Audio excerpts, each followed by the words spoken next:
Y'all ready? Yeah, let's go. We are live, bug. Oh, we are live. Yes, sir. We're officially back at it. Ka-choo.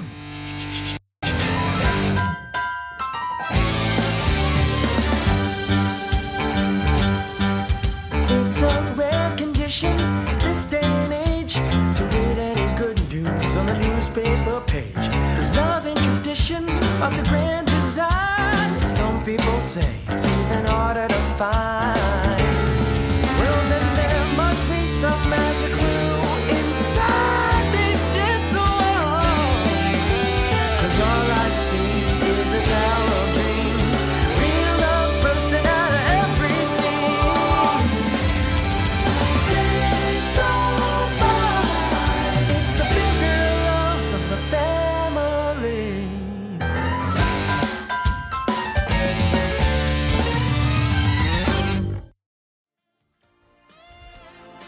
The Articulated Comic Book Art Podcast is recorded in front of a live virtual audience and is funded in part by viewers like you. Thank you.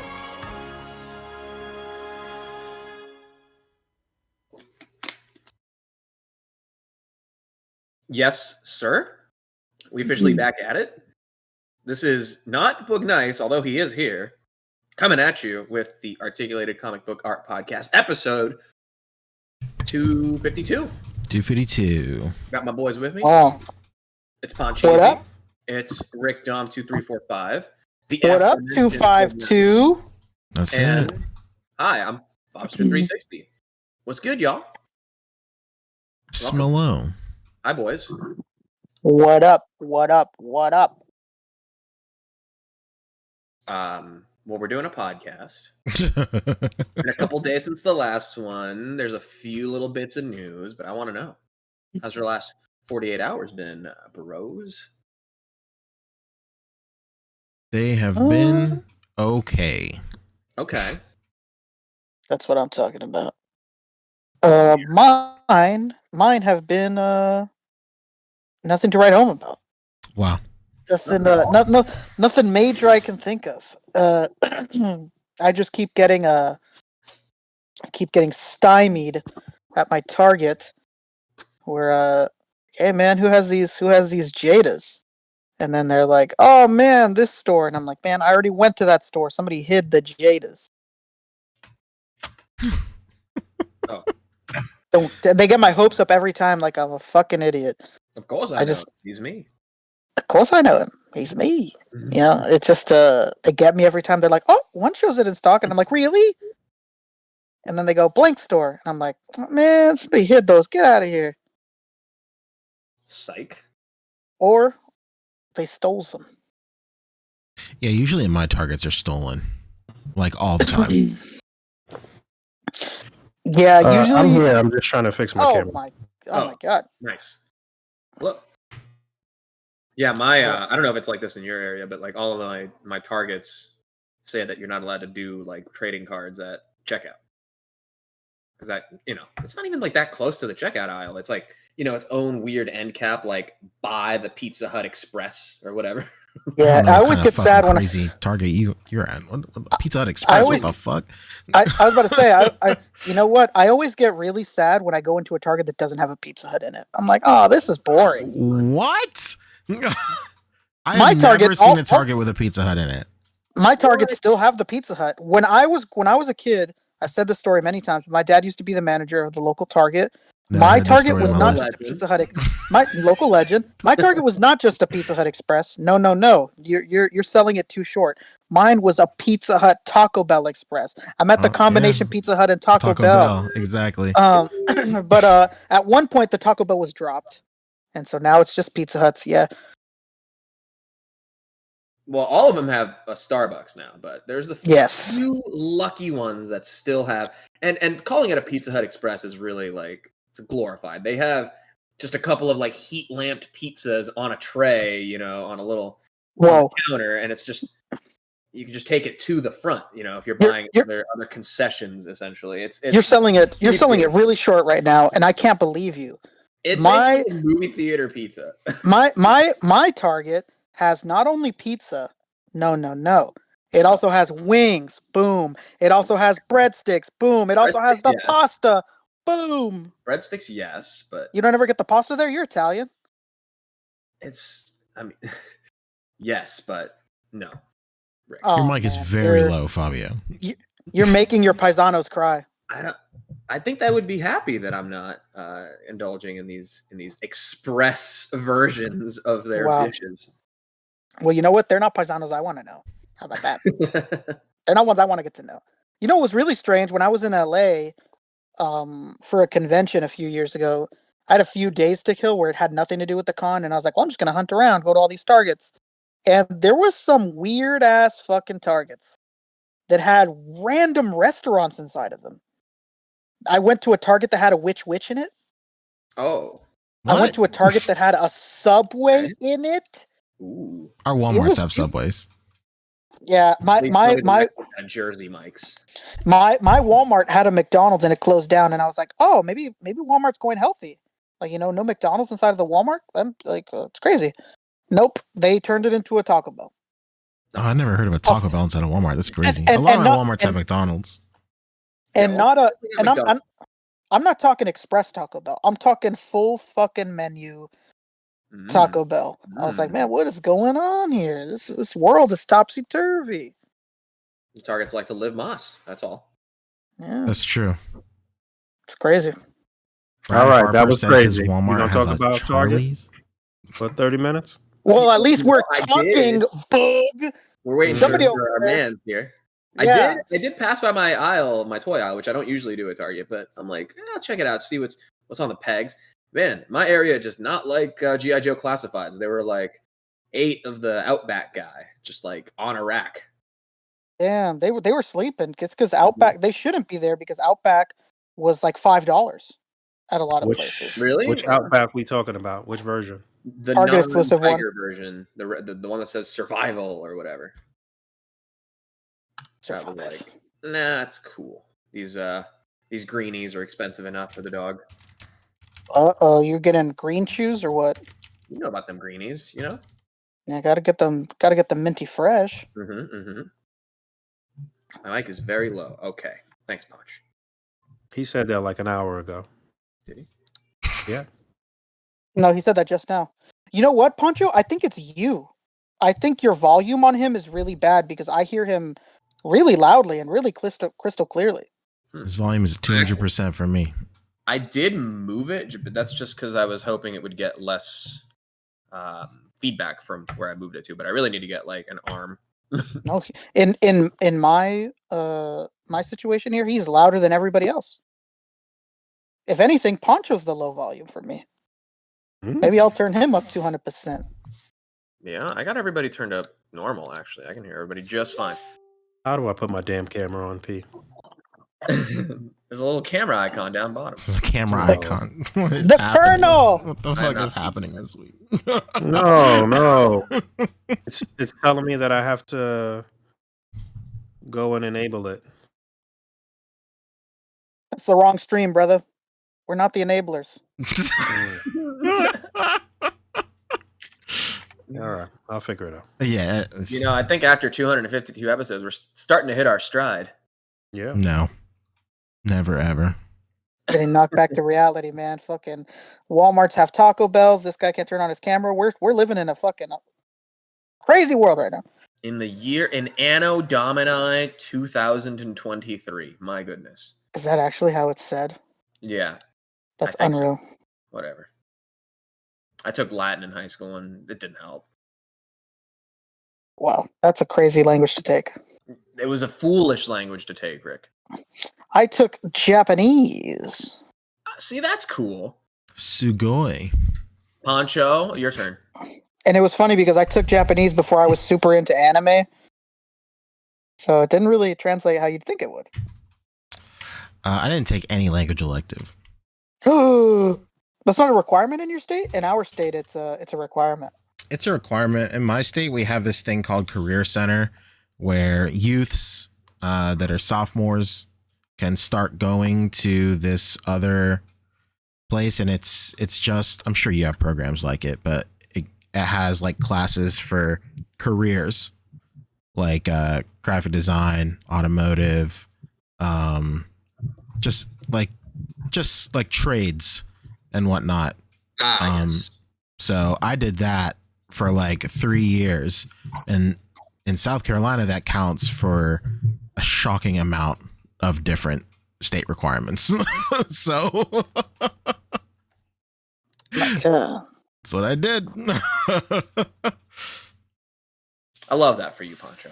But anyway, if you may have not been able to tell, we are killing time because we are waiting for a guest to come in. He's not gonna be here for an hour, so you better stretch that. Oh, I could talk about a combination pizza and a Taco Bell for an hour. But can you sing the song, Rick? Oh, I mean, I don't know if the chat wants to hear that, but I absolutely could. I could belt it out like I was Tina Turner. R.I.P. I know it really does feel irresponsible of us to be doing a podcast, but let's just say that we're doing this podcast at half-mast. That sounds terrible. But yes, rest in peace to Tina Turner. Was it? I still never got a straight answer. Which Mad Max movie was she in again? Was it 3, 2, or 3? I want to say 3. It's Thunderdome, whatever Thunderdome is. Thunderdome is 3. All right. No, it was the music video for California Love. Rick. What do we got for topics today, though? In the meantime, Hey, Rick said we had Mezco. What else do we have? Oh, it's a really quick one. Is Mezco? Mezco, yeah, we got a few things there. You are going to do a victory lap at some point because we had a little Ponstradamus moment on the last podcast. Hello. Hell yeah. It's very true. And I think they're revealing something today, which I'm also going to call. It's full power Frieza. There's no question about it. Whoa. Just going to say it right now. It's full power Frieza. Quite the assessment, sir. That's it. I said it on Wednesday too. And I'll say it again. If they reveal something today, it's full power Frieza. FPF? Damn. 100% power Frieza. Oh, We'll get FPF. to that. Nothing from Hasbro. What other news out there? I mean, I know in 2 days it might not have piled up. But... Well, there's a lot in the Bandai one. There's like 4 figures that were revealed. Okay. So it's mainly just that and Mezco. There is one other topic, but I don't know if we want to wait for Juhn to discuss it. I think if we can't. I mean, we can talk about it, and then we can circle back and just ask. Yeah. Boog's still figuring out his camera, but in the meantime, let's get into some of these top picks. Figuring out shit. You're not figuring out shit. Okay. I think maybe you just need to let Discord enable, or enable your microphone. I'm not worried about it right now. It's all good. All right. Are you on Discord on a web browser, or did you download the app? I don't know, P. I'm 70 and 7 at the same time.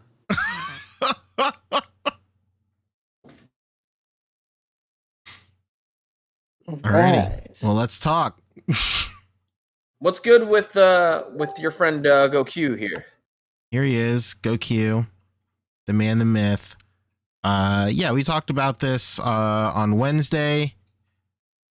Mm-hmm. And I called it. It's no big deal. It is what it is. What are you doing, Fabio? You did. Tell us what we're looking at here. It was What are we looking at? Give us the rundown. Yeah, so on Wednesday, they put out this little teaser. Y'all, you were here less than 2 days ago. I mean, assume everybody watching is their first time watching. All right. Welcome to the A.C.B.A. podcast. My name's Poncheezy. I just mean in terms of what we're looking at, as far as if this is 80% reuse or what's going on here. It's absolutely it's 100% a brand new figure. There is arguably no reuses here at all. Maybe the fists, maybe, but it's a brand new figure, 100%. Okay. Yes, sir. This is wild, man. It's wild what we get into, the different stages. This is just I mean, it's a new figure, like you said, as far as like new parts and shit like that. But I mean, it's just him with his shirt completely off and not just a torn shirt, I guess, right? True. Let me- You know, let me I've tell you seen a this. lot of that's a great segue into something that's been on my mind all day today. Amongst all the SHF groups, group chats, Facebook groups. Speaking of Facebook groups, that's where all the elite Dragon Ball fans meet. Everybody that knows everything there is to know about Dragon Ball. A lot of people, And I'm here too. absolutely, a lot of people have just been saying that, like, great, it's another Goku. Like, how many more Gokus do we need? Bro, this is arguably the most iconic version of Goku, period. This version of Goku right here is Talk to him. the most iconic version of the character, second to base form in his regular clothes. Like, when you want to talk about the peak of the franchise, this was the peak of the franchise in terms of story, popularity, and just everything. So, I mean, this is a big fucking deal. I mean, like, I get it if you don't like really follow Dragon Ball or you're just like a casual fan or whatever, but like, you know, this is definitely worth this is something definitely worth celebrating for sure. Because you know, this is the peak of the Namek arc, like when he gained the upper hand and it was no longer like a struggle for him against Frieza. So this is when the first Awakening Goku came out, I just wanted this version. Like Not only that, I think every single one of us were like, oh, they're just gonna make this version like next year without the shirt. And it's been like almost 10 years. yeah, it's been a long that's time. pretty wild, actually, to think about it that way.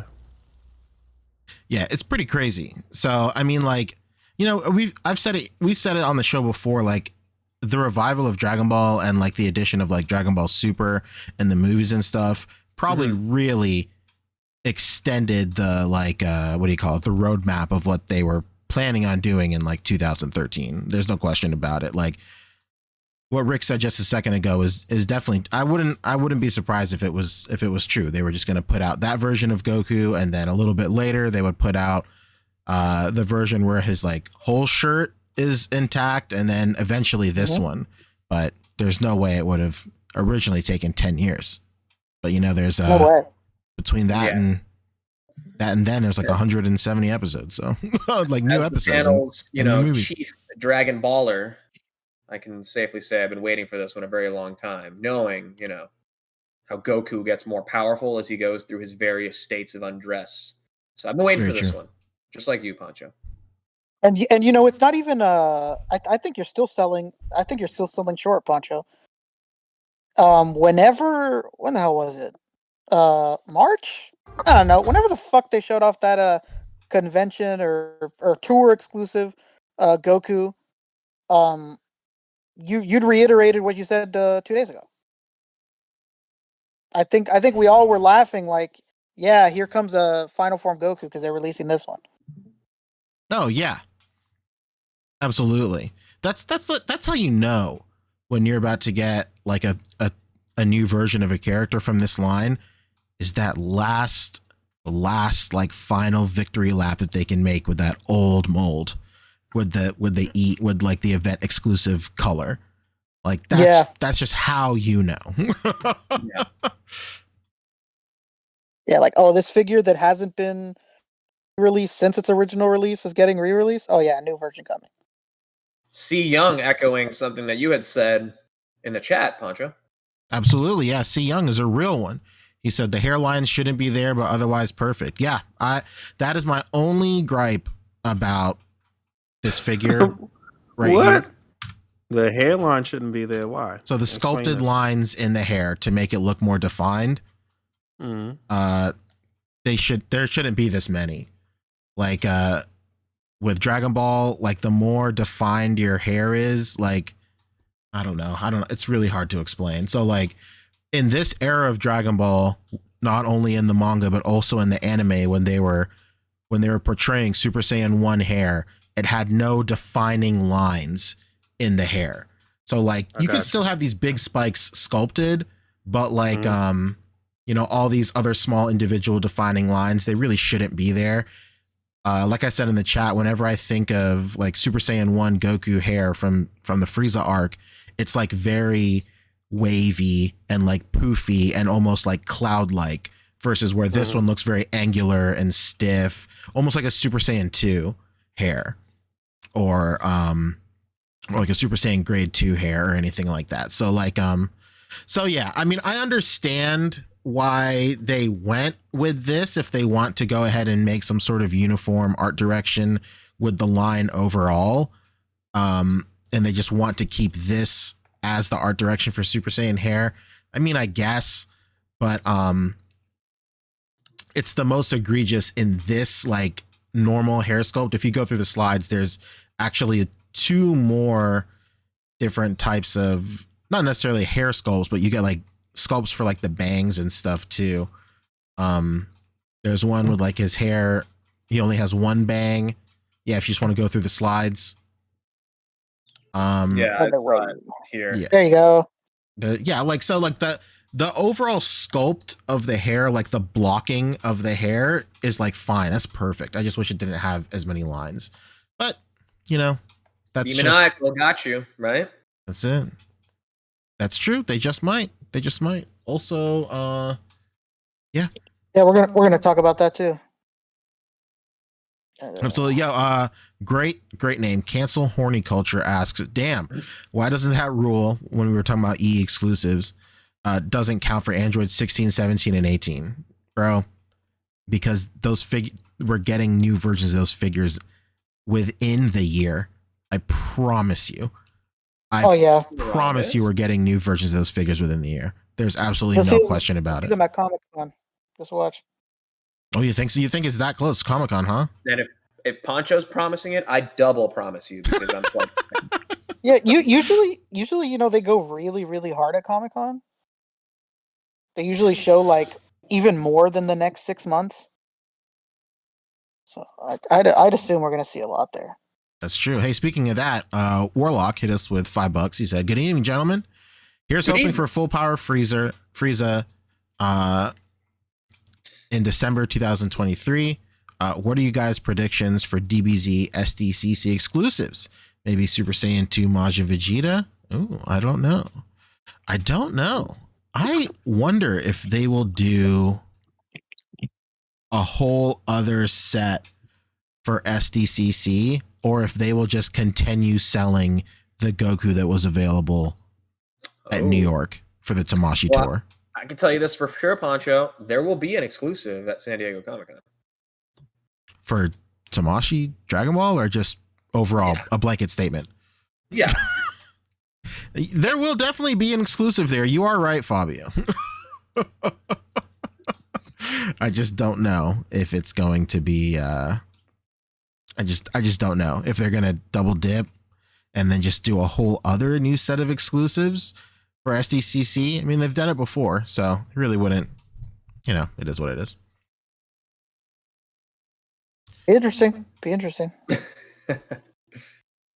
All right. We'll know soon enough. We will know. They were touting something with the bicep articulation. What's up with that? Were they? What were they saying? I thought they were saying, new range of. Go back to that motion old in the feature. arms. Is that for the butterfly joints? Yeah, I'm pretty sure they're talking about the butterfly joints. Oh, I see. Okay. Oh, okay. Because if you see, it's more pronounced in the chest now. Yeah. Yeah, like very really akin to like Super Saiyan 4 Goku, but it looks even deeper than Super Saiyan 4 Goku. Wasn't there some old figure with the bicep that actually kind of flexed when you articulate it? Yeah, that was the base form Goku Figuarts figure, the model kit. Figuarts, okay. Yeah. Yeah. And it's pretty crazy because the first version of that Figuarts kit featured his, like when you curled his arm, his bicep, like even it became bigger.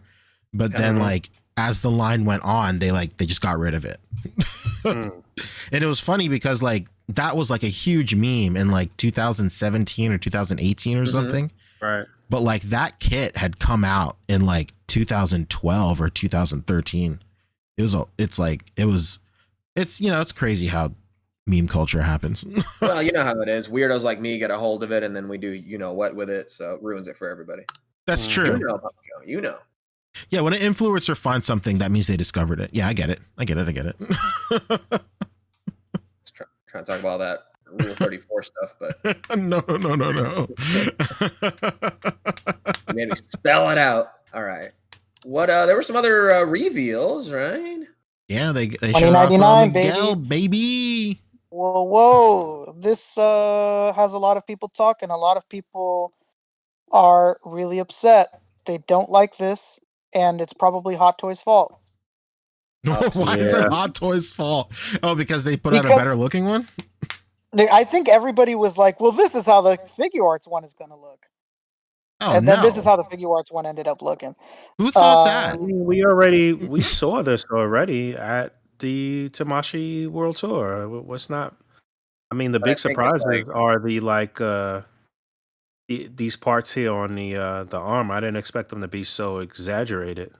Did they have this figure displayed at the Tamashii World Tour when you went? Yeah, they sure did. Oh, I guess this might be their That's first it. publication for it with like it was shots. it was just This is the to listen figure. the pre-orders up.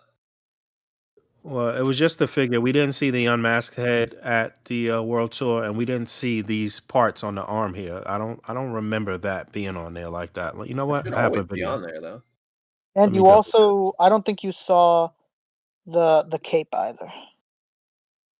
Yeah, the cape Right, is and wild. we definitely didn't see the cape. It was Yeah, just that the cape basic is figure. that cape is absolutely horrific. It's Sorry about Bandai that. at its worst. Yeah, it's not good. It looks like a fucking fruit roll up. No question. This is two brothers sharing a fruit roll up cape. Oh my god.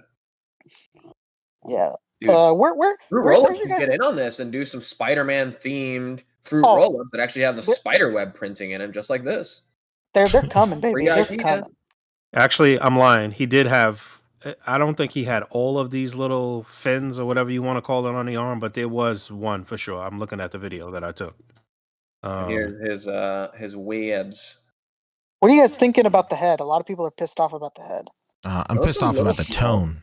It's crazy just how much Yeah. bigger the normal head is. The Yeah. unmasked, rather. I don't understand why he's so light skinned. Wow, this guy went from Yeah. Miguel to Michael real quick. Yeah. You know what? I sent it in the chat, Fabio, if you want to pull it up. No, just straight up Mike. from Yeah, it's Mike. Minnesota. It's just Mike. not even a prayer for a Mikael. It's just Yeah. Mike. No. No, not with those brows. You know how they. But dude, you know what? Oh, they did his brows dirty, dude. Oh my god. Bro, you gotta take him to an esthetician. Oh my god. Yeah, this is I feel like strange. Hot Toys has them. They almost went for like a realistic art style with it, like half and half. This just Yeah. looks goofy. I I don't don't hate it, but it's just not as close to the source material as it could be. I don't think it's whack. I don't think it looks terrible or anything, but definitely some stark contrast between the SHF and the Hot Toys and the actual art. Well, But He looks yeah. more concerned than the Marvel Legends Forge. Well, I mean, like I'm sure this is like a a portrait for him to be like in the middle of a conversation or something like that. You know how Tamashii Nations like to just pick like one strange expression and then just like Yeah. throw that You in know there. that. So, in that sense, it is what it is. I just the flesh tone it's too light. What is going on? That It's- Yeah, not just that, but the hair is incorrect. The hair is supposed to be brown. That's Oh, true. you Well, thought you that. know, that's par for the course for Tamashii Nations as well. yeah, they be Oh, yeah. taking their own liberties with these characters, man. They sure do. Seriously. We talked But- about the freaking gold hair on Gold freaking hair. Star Wars figures forever. And here's the side by side. There it is. You know, so I mean, I don't know. I don't know why people were expecting the SHF to look like this. I would say, if anything, the Hot Toys looks closer to a Mofex than a SHF, just in terms of like The Hot Toys look like articulation. Mondo 1/6 scale. Yeah, I could see that too, for sure. You know, I think my biggest issue on top of that head sculpt not being good, uh, is that the SHF. I wish the proportions were more true to the source material. I think that this SHF like cowardly did not want to do that size. Like even the Marvel Legends, I think, is more accurate to source material proportions wise than the SHF. Yeah. Well, Yeah. you know what's Well, I crazy? think they did a better job with trying to nail Miles's proportions and stuff with the SHF. But yeah, I Yeah. feel you on that. They should have really exaggerated his upper torso a bit more. You know what's crazy? Yeah. Like around the community, I've been hearing that people prefer this one because the proportions are not exaggerated, and they can use this as a stand-in for a comic version. Well, it makes sense when that movie one came out for Marvel Legends, everybody was acting like they were pissed that it looked like that, but it was truer to the source material. Yeah, it looks than- exactly. Right. Yeah, that whole wave looks exactly like the movie. Correct. Yeah. So y'all saying a Legends version is better? Legends did it better. Now hold on. An aspect. Hold An on. aspect. Hold on. But you know what? One of the things here too is that this freaking this Miguel is expensive as shit. He's How like much is $100 he, bucks. Rick? I didn't even look at the price. What's the price? $130. That's Got nuts. That is nuts, So you know when it goes up on BBTS, what's it going to be? dude. 175. Oh my god. Yeah, it's gonna be something crazy. Whatever that cooler was, that's how much it's gonna be. Yeah, or you know what? Maybe I'm wrong. If you go to that post, Fabio, it says 13,000 yen, and usually the translation is pretty. I don't know. It's pretty. It's gonna be close, isn't it? 13,000 yen is probably gonna be like 112 or something. It's 92. 93.85. Okay. 93.85. Okay. How the hell do we have different results? Oh, you put 32. Okay. I just put No, it's 13,200. I just put 13, not Yeah, it's 13 too. 13,200. Oh yes, it's not crazy. 90. I I mean, guess that's it's still not kind as of bad. crazy, but 93, yeah. But yeah, BBTS will have it for 120. No, Yeah. man, Whatever we that's a said. little generous. I think they're gonna have that for like 140 or like Mhm. something crazy. when's it supposed to go. go up? It's up now. Pre-order open today, 4 p.m. Japan Standard Time. But it's not there. You go on P Bandai, it's not there. What? Is it on P Bandai? Ruh-oh. Where else would it mean? You know, I'm thinking at least in my mind, like in Denmark, Rick.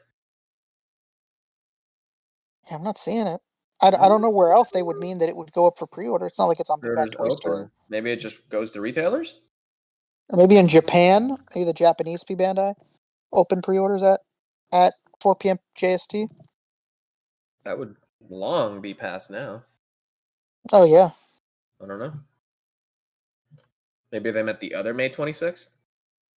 Oh Yeah, yes, the other one. Okay, yeah, you right. Yeah. Honest mistake.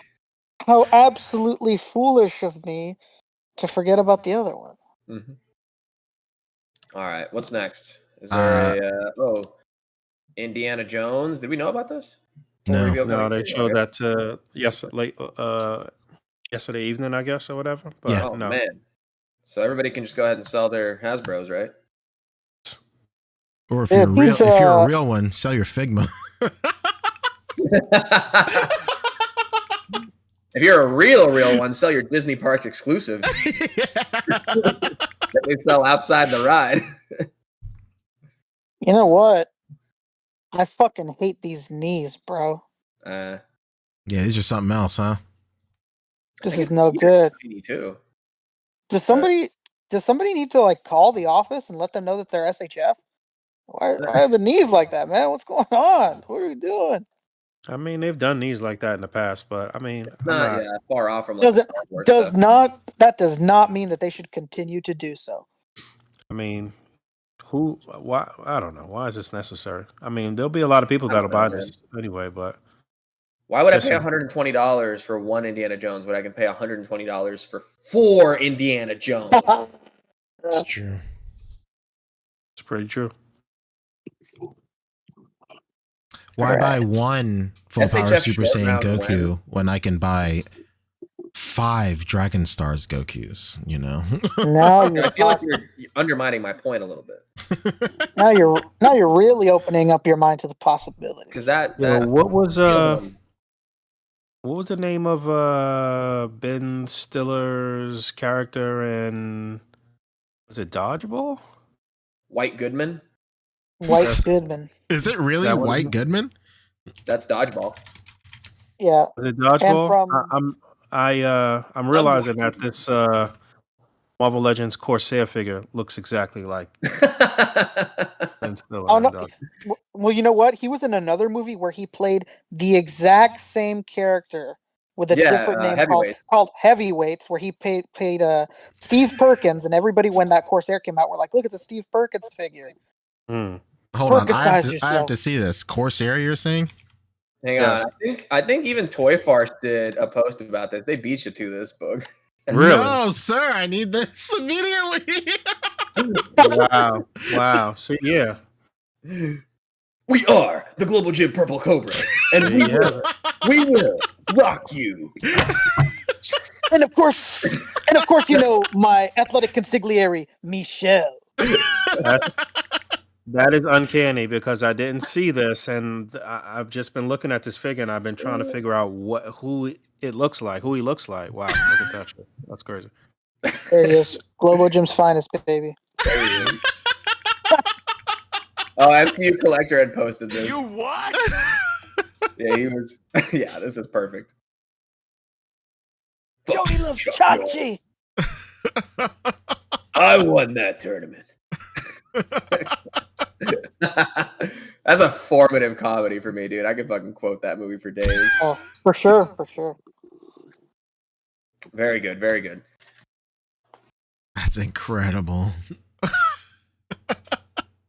Back to SHF. Indy Jones coming soon, I guess.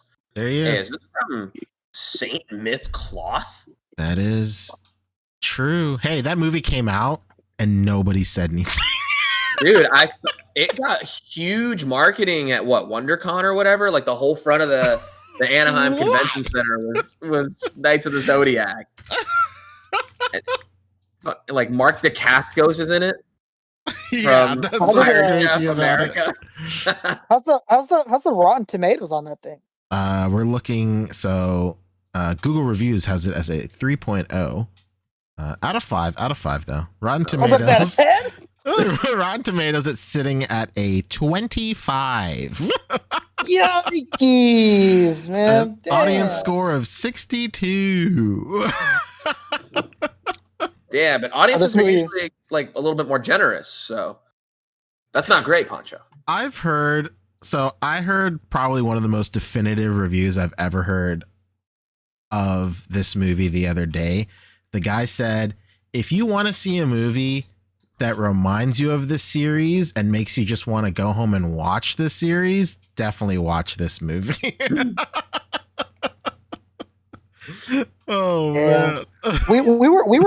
Dude, we would have been better off putting in the theaters the Filipino Voltus 5. Oh, dude, don't even get me started. That Dude, needs I a just- US theatrical release, period. I'm hearing incredible things. Everybody says it's great. Oh yeah. That's what Are I hear they, too. though? I hear it's incredible. Oh, and the Battle of the Gods has just begun. Oh yeah, just now. So they're for sure gonna finish up. Yeah. You know when I think of Saint Seiya, I think of Femke Jensen and Sean Bean. I know. And Oh, and no. Nick Stahl, no stranger to geek fandom, having starred in Sin City as the Yellow Bastard, all-time True. classic character. Yeah. Absolutely. It is just a little strange. How do you adapt this, It's weird. You got to just do it like this felt like a one of those Netflix remakes. We just went a little too far. There's nothing that says Hollywood recreation of a Asian title than the main star being Asian and nobody else. They're like, one is enough. Yeah, one's enough. Doesn't even have to be the main star. Just somebody in the cast. Is it better than Dragon Ball Evolution though? I don't know. Dragon Ball Evolution is a scientific study of a film. Like it can't not be better. Like I will say this: Dragon Ball Evolution is wildly entertaining. Wildly entertaining. The first time I ever saw that movie, I saw it with my wife and my best friend.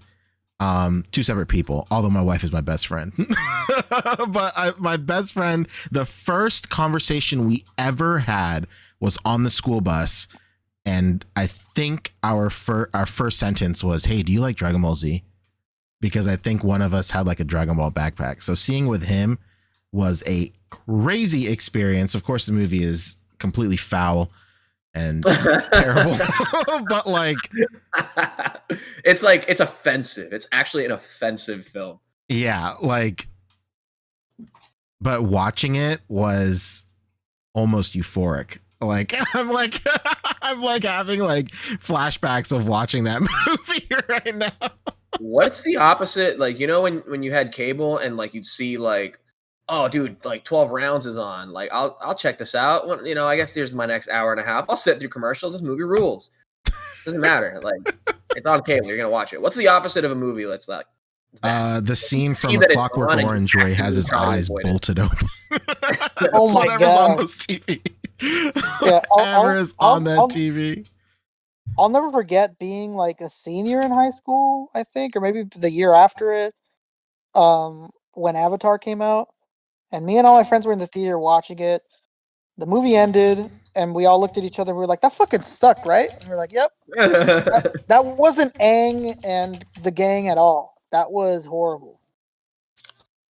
Oh, what was that? He's back. Be like that. Oh, whoa! I thought that was just Boog leaving and arriving. He Well, had his, you know, I've been trying to get myself together all the time. But I don't. is your camera still not visible? No, man, I don't know what's going on with this. He sounds so It's all defeated. right. It's okay. So defeated. He sounds It's fine. broken. What's up? Hey, let's Hey introduce Juhn, our welcome. illustrious Are we guest. live right now? We are. We are live. We'll do it live. Absolutely.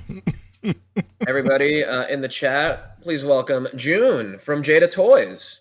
How you doing, Juhn? Good. So, Excellent. I mean, if you can get your camera working, you're already like doing way better than Boog. yeah, I'm trying. This is kind of confusing for me. Yeah, Discord's weird. Don't worry about it. Boog has been on here for 250 plus episodes, and he Mhm. can't figure it out. So That's right. don't even worry about it. Yeah, I clicked the video thing, but it's just like loading. Like the two things are spinning around. Yeah, That's we what do I'm that seeing. I'm seeing the PS2 loading screen as well. too. Yeah, it might course correct. Who knows? Yeah, if nothing else, maybe just turn. Oh, there we go. Oh, What's up? boom! There he is. Oh, Damn, we there got he two is, guys the with man, the majestic myth. hair on tonight. What's good? The battle of the hair begins, baby. What's up, man? How are you? How you been? Good. Busy. Yeah. Hell yeah, that's good, right? Hell Yeah, I yeah. mean, we're slowly like knocking off our pre-orders. So we just got Chun-Li out. So like Mega Man next and some other stuff coming out. Oh So my we're god, just you slowly, speak my like, language, brother. moving up. Yeah. Okay, you already fielded Pancho's first question. When's Mega Man coming out? Soon. And the So, world patiently awaits Chester Cheeto. Yeah, that's soon too. So like Chester Cheetah, Mega Man, and some Comic-Con stuff is gonna be coming up like within the next like 2 months, I guess. Oh, wow. I'm gonna have to cop that Chester Cheetah because my high school yearbook quote was literally "It ain't easy being cheesy." Oh, really? Yeah, I mean, I wish I had a sample on hand so I could show it, but I don't have it on me right now. We were That's taking okay. like photos with it at the office. So. Mhm. Oh, of course, everybody at the office is fighting over Chester. It's not a surprise. It's not a surprise. It's a good desk figure, huh? Dude, I bet it is. Yeah. So, June, before we get into everything Jada Toys and what's going on currently, we wanted to just kind of take a little deep dive into your history and, like, just a little bit about you, where you grew up, if you were collecting as a kid, comic books, anime, whatever. Just kind of give us a little rundown of you and what's going on with you. Yeah, I mean, I basically grew up in California, so I've been in this area my whole life, basically. Mhm. I mean, growing up, I mean, obviously, like toys were part of like my childhood. Turtles probably being like number one, and then like I wasn't really collecting during like like middle school, high school, and then in college I started collecting again. What got me back in was like, you remember those like Spawn statues in like the early 2000s? You mean Like- McFarlane Toys right now? No, not right now. Like they had like Spawn, they had like Tortured Souls, and like all these random. Yeah. So not The like dragons not and like the Spawn Yeah. comic line, but like the actual like Yeah. cyber. I picked up a few of those Spawn back in the day statues. too. Yeah, I picked they up were a few like of those back in the statues, day. They weren't Yeah, like yeah. really action figures. And then like what got me into action figures was back again was the SOTA stuff, the Street Fighter stuff. Oh wow. Yeah, Wow, yeah. okay. Jerry's designs. Yeah, so I've always been a Street Fighter guy, even like as a kid. Like I played like Street Fighter 2 on arcade when I was in like. Nice. How old are you? Huh? How old are you? 38. Okay. All right. Yeah. What's your social security number, brother? I'll write it in the chat for you guys. All right. Yeah. All I need is the last four, if we're honest. Yeah, so like Street Fighter was awesome. Like even before the SOTA stuff, I was a big Street Fighter guy. Like playing in the arcades, I had it for like Super Nintendo, I think it was. Nice. Yeah, and so it was that stuff, and then like the NECA Turtles when the Mirage stuff came out, like late 2000s. Like, so that was kind of like my start getting back into action figures as like a collectible as opposed to like a kid, Mm-hmm. Yeah, and then since after those two line, I just got in deep, and probably like all you guys. Exactly.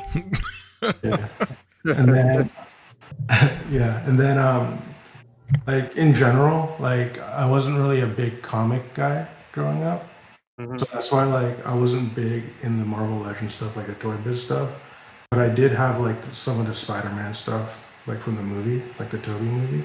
Yes. And then, yeah, I was more into like video games and cartoons. So like, I did like Marvel, but it was because of like X-Men.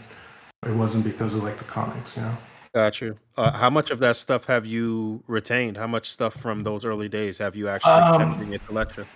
Honestly, most of it's gone now, which I'm kind of sad about. Like, because it sucks. Like, I can't backtrack because those figures now, especially like the NECA Turtles, like the price is like crazy, So yeah, I have like a couple here and there, but most of it's gone because like I was like selling stuff off like maybe like 10 years ago because of like some other things, So, yeah, but yeah, I mean, I wish I still had all those, but I don't. What's your new age collection looking like these days? It's mostly like Mayfax, like the Storm Street Fighter 2 stuff, but it's not really coming out that frequently. Like classified Black Series, like Legends here and there. NECA a lot actually, like the Turtle stuff. Ah, Fabio's old flame. Which turtle stuff? We got to specify because there's cartoon, there's the arcade stuff. All of them basically, which is the issue. No, Oh, man. Yeah, like Yeah, the do Toon you stuff. Do you like how deep those lines have gone? I do, but honestly, with the Toon stuff, like I've been all in since the beginning. But I passed on some of the newer stuff that came out like earlier this year. Like I didn't get all the like the thugs and whatnot. Yeah. So like yeah, I feel like at this point I'm just more picking and choosing the Toon stuff just because like the Mirage stuff is awesome. like I'm getting in on that one, so I'm kind of like balancing it out. But yeah, I have a bunch of NECA turtles. It's crazy. Yeah, I guess it's tough to say you feel bad for turtle collectors because there's like so much, but yeah, you got to split your attention like so many different ways. Imagine if you're doing like the Super 7 stuff too because you liked the Playmates toys. It's a lot. Yeah, I mean, I have like the 4 turtles from the Super 7 and a couple from the first like 2 or 3 waves, but I've kind of like tapered off from that just because like like if I had to choose between NECA and Super 7, it's like NECA like for sure. So Did you get the van from NECA? oh yeah, I did. Nice. Oh, Okay. man. For that, yeah. Oh yeah. Gotta have a lot of space for that. Yeah, that's another issue is space. Like I want all these toys, but I have nowhere to put them. Yeah. Same. Oh yeah, I mean, I'll never forget getting the Marvel Legends Sentinel into into my house and thinking like, what the hell do I do now? This thing is as big as I am. Like, what am I supposed to do with this thing? Yeah. It's usually a future me problem, right? The space issue, and then it becomes present you, and then you have no idea what to do. Yeah, but I feel like I have to like purge at some point, Like, Yeah, I was gonna ask 10 years ago when you sold your Toy Biz stuff and or everything you had before, was that part of a purge, or did you just kind of like piece by piece over the years? Kind of like at one point for some reason I was like kind of like not over it, but I wanted to just like kind of purge, I guess. And then after the fact, I like regretted it immediately. So like now I don't do that, but like if there's like things that I think I could like get rid of and kind of like clear up space, like I'll do that here and there, but I'm not like gonna like full on purge anymore. Yeah. Do you like to kind of have like a full universe, like a full roster of characters, and if there's a few things here and there that you have one-offs or something from a line, is that Yeah, I think it depends, honestly. Yeah, like some like lines I want like full rosters, I want them to go deep. But then other ones like one-offs are fine because like even like the boys, like the Mafex Homelander, I'm good just with him. Like I don't need the whole team, Or like there's lines like that where I just need the main character and I'm good. Yeah. And there's other lines where I want them to go deep, Yeah. So it's a little bit of both. Yeah. Excellent. Yeah, I wish more all right. people would do the boys. Everybody only touches Homelander. That's probably one I would want a full roster of, at least the 7. Just I mean, they're doing Mafex is doing it. I mean, they've like at least shown most of the 7, right? Yeah. Yeah, I think When are we when getting that age probably range? when the series is close to wrapping up, that's when we'll get the full team probably from somebody. yeah. Yeah. I don't know if it's supposed to be like their final season when they come back. I imagine they're going to keep going because it's hugely popular. Although with my favorite shows ending both at the same time this week, I'm just looking for that next fix already. All right, well, Juhn, tell us how you got involved with the toy industry. How'd you get involved with Yeah, I mean, yeah. So I went to art school, and they had like a major for like toy design, so I did that. And then like that's also partially why I got back into collecting, was because it was kind of becoming like I was like in that world again, And then afterwards, I've been at Jada my whole like career, honestly. Oh wow. Okay.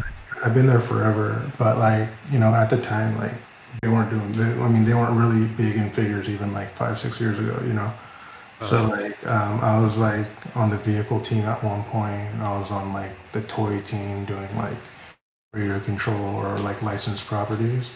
But because I was like a figure guy, I've always wanted to do it, right? But like yeah, it just came to a point where like a crossroads almost, where it's like, like I'm in the toy industry, I make toys, like I like action figures. Like, why am I not making action figures? Like, Right. So like that was probably like back in like 2015 where it really hit. Like it was always there, but I was just working, because like like the job is cool, like steady job, But like at a certain point, it just came to a point where it's like I need to be making action figures, or what am I Right. you know.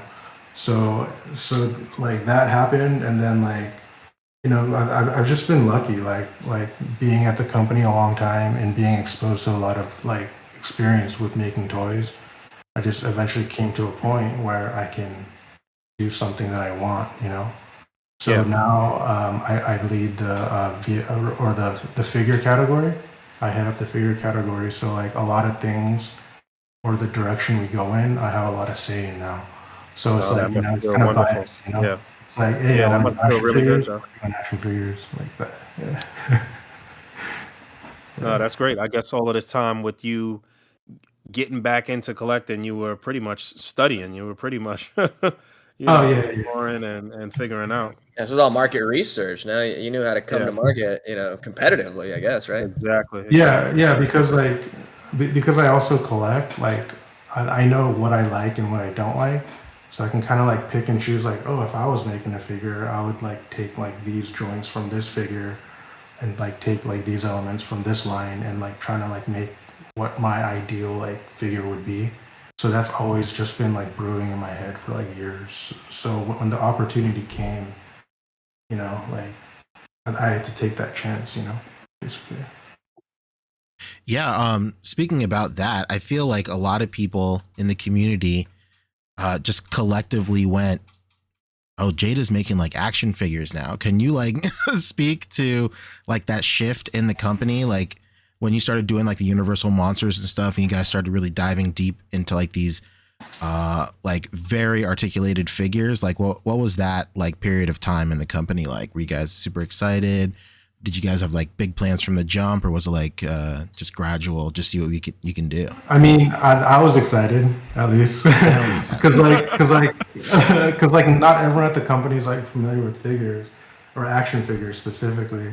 I was like, oh, they're articulated now, cool, I guess. But for me, it was a big deal, So like we're mostly known for vehicles. So in general, it's hard to break into a new category if you don't have any like history or credibility.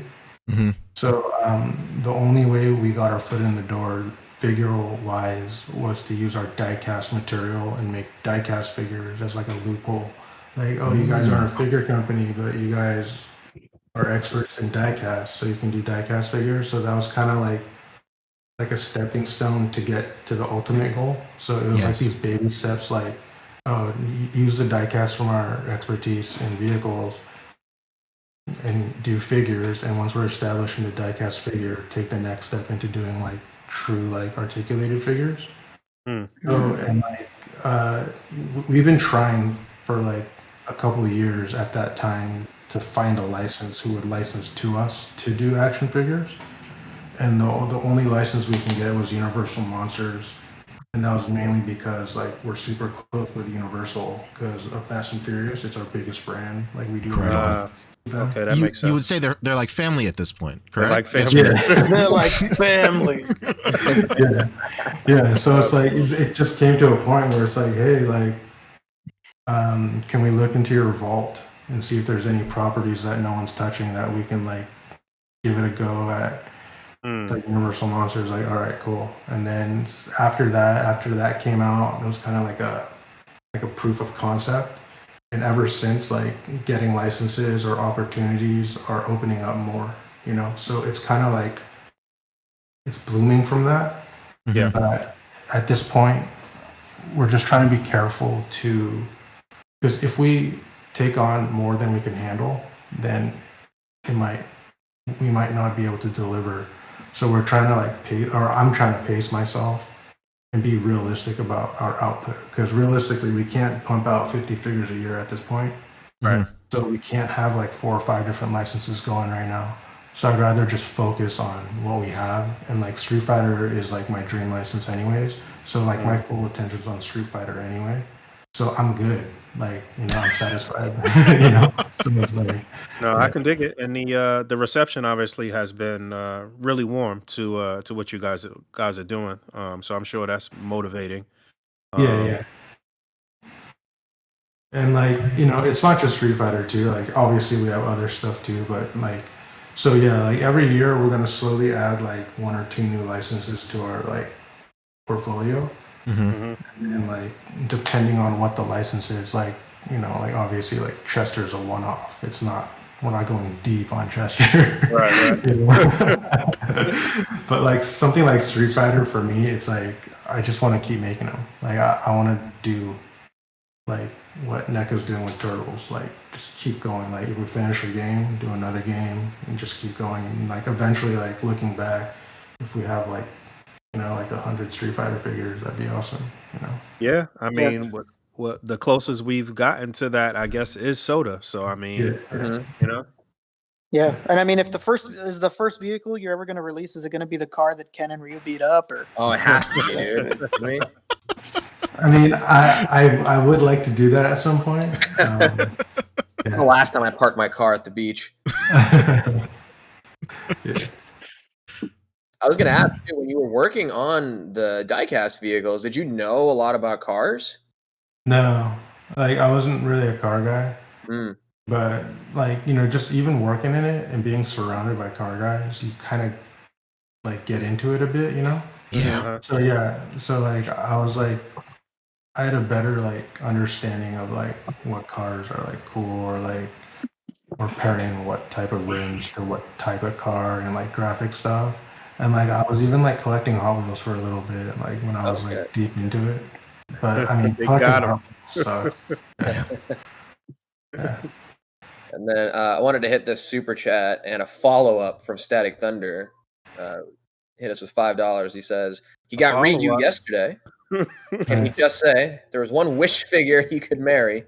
It would be Ryu. Oh, nice! Wow, absolutely fantastic. Classic Static comment.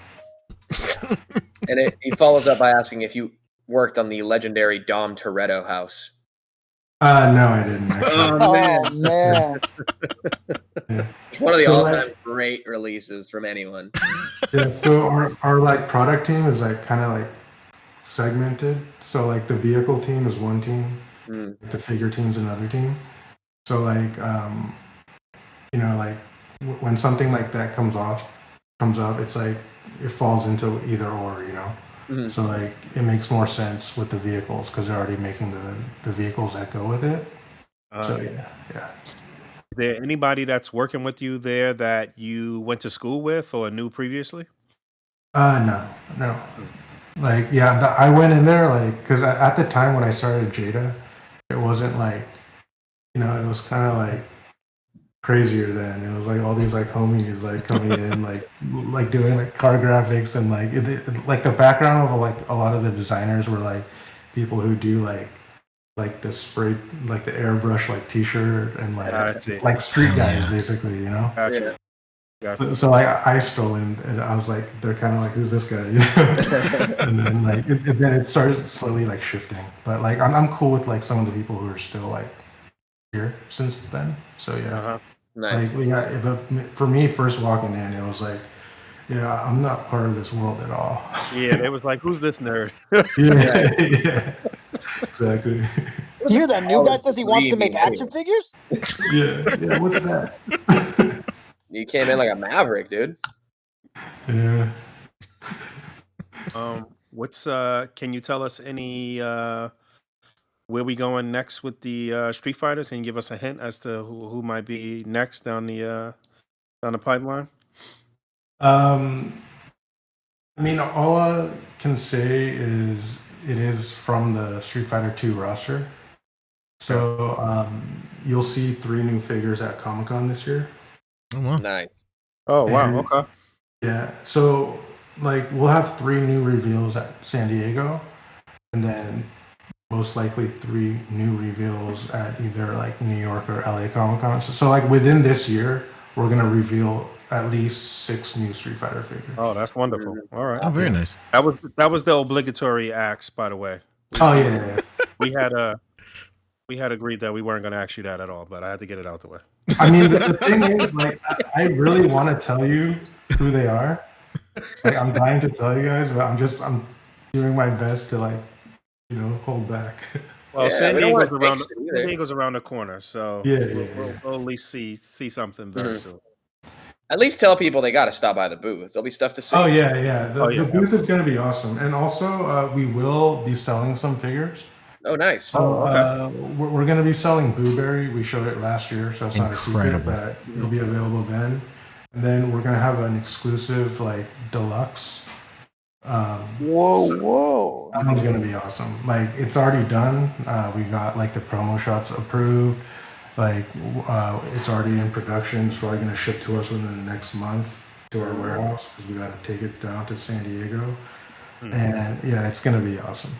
So Wow, do you know where your booth is at on the floor? yeah. So I don't know if you guys are familiar with the layout, but Is it where it was last year? Talking to some real nerds here. Oh, okay.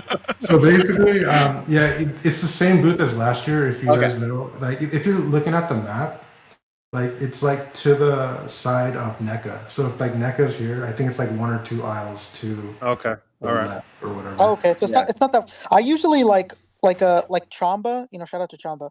I'm usually whenever I'm at Comic Con, I'm usually there at the udon booth. Mhm. So it's not that far from. I mean, it's far, but it's not that far from. Yeah, it's not that far. It's just further down and like down. Yeah, that would have But, been a perfect marriage if you were next to udon booth, because udon is typically right next to bait, which is like right next to, like, you know, it could have been like a Street Fighter family right there. Street Fighter family license holders. Yeah. Yeah, Absolutely. but Capcom's like all the way on the other side. Where Yeah, like, that's the funny part. Yeah, they're on the other side. Yeah, so like if you've been to our booth, it's like a 10 by 10 square. But this year it's doubled. So we have the full Shit. corner. So it's gonna be a 10 by 20. So we have like more display space and more like inventory space to sell products. So That's awesome. it's gonna be twice as big as it was last year. Is- So and yeah. Is the plan still to reveal a new? You cut out, Rick. You're breaking up a little bit. Rick. Oh, sorry about that. I was saying, is the plan still to reveal a new license at Comic Con? Yeah. Hell yeah. Go. Yeah. Speaking of licenses, you mentioned Blueberry earlier. What was the think tank like for getting cereal mascot figures?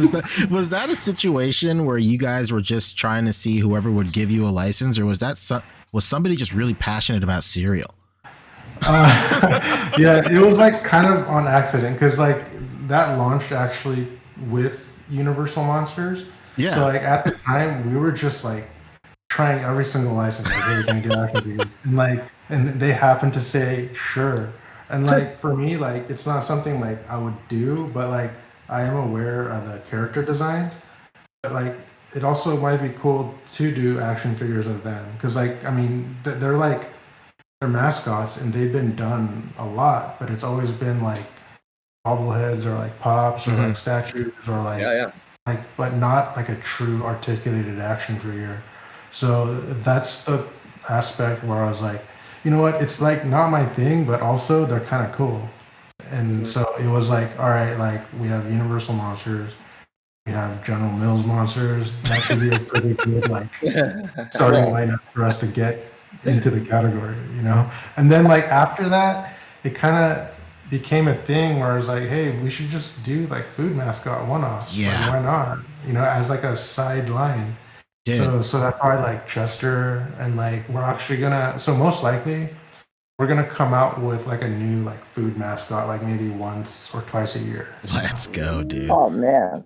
Yeah. But that's tricky I'm gonna because say like this right now. I love Captain Crunch. That was my favorite cereal growing up. It was the blood from the roof of your mouth that makes it taste so good. Yeah. Will you- When are we gonna get the Keebler Elf Army Builders? Huh? Where's that at? I don't know. Man. When are we gonna get an actual General Mills asking to assemble a team? The General. We'd like to talk to you about the Cereal Initiative. Exactly. Cereal is an acronym. I don't know what for. Yeah, we'll figure that out later. Yeah, those cereal figures were like, they were wild. They seemingly came out of thin air, and like everybody loved them. Like they were just like goofy enough to where you don't even mind picking them up. Like it was like you don't even think about it. Like, oh, A Count Chocula? All right. Yeah, Mhm. why not? Yeah. It's really cool.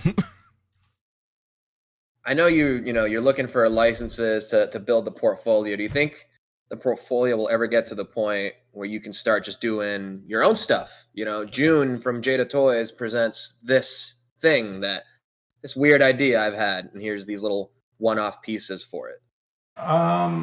Maybe, like, honestly, it's like, because like there's like a couple like goals, like it's not even in like the top 5. So it's like, yeah, maybe, but it's not even like even a thought yet. So Okay. maybe like, it might change in a year or so, but like at this moment, like I don't even have time to think about that, Okay. Yeah. Speaking of what's an average day like for you? Do you go into the office a lot, or like how's your 9 to 5 even look? Yeah, I mean, pre-pandemic, it was like 9 to 5 every day. And then since we were working from home, which was actually challenging because like that was when we were like wrapping up Universal Monsters back in like 2020, I guess. Mhm. And like working from home, it's like it's already like something that we don't have any experience in, and it's hard to like communicate, like because like I would normally like go to like China, like the factories to like make sure product is like good, but I couldn't travel anymore. So all the communication and the progress on the figures was like super challenging. And then starting like when things started lifting again, we were going in part-time. But right now I'm like 90% work from home. So and because we were like this for the past like couple of years, I feel like we kind of found our groove and like figured out how to be efficient, even though like we're not like in front of each other all day. And it's cool for me too, just like it's convenient because like I'm home, and like I have like toys everywhere. Well, Like, LA traffic is a nightmare. There's nobody in LA that was like, I can't wait to go back to the office. Yeah. I like it when you can ride horseback, down an empty highway, Walking Dead style.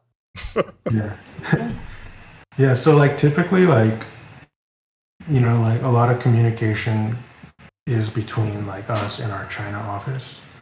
So like usually like when we communicate, if we send out an email today and we're off, it's their day start and they review all the comments and reply back. And so the next morning when I come back, they reply. So it's like communicating like that, but it's like kind of slow because it's like it takes a day or two to get a message across and for them to reply.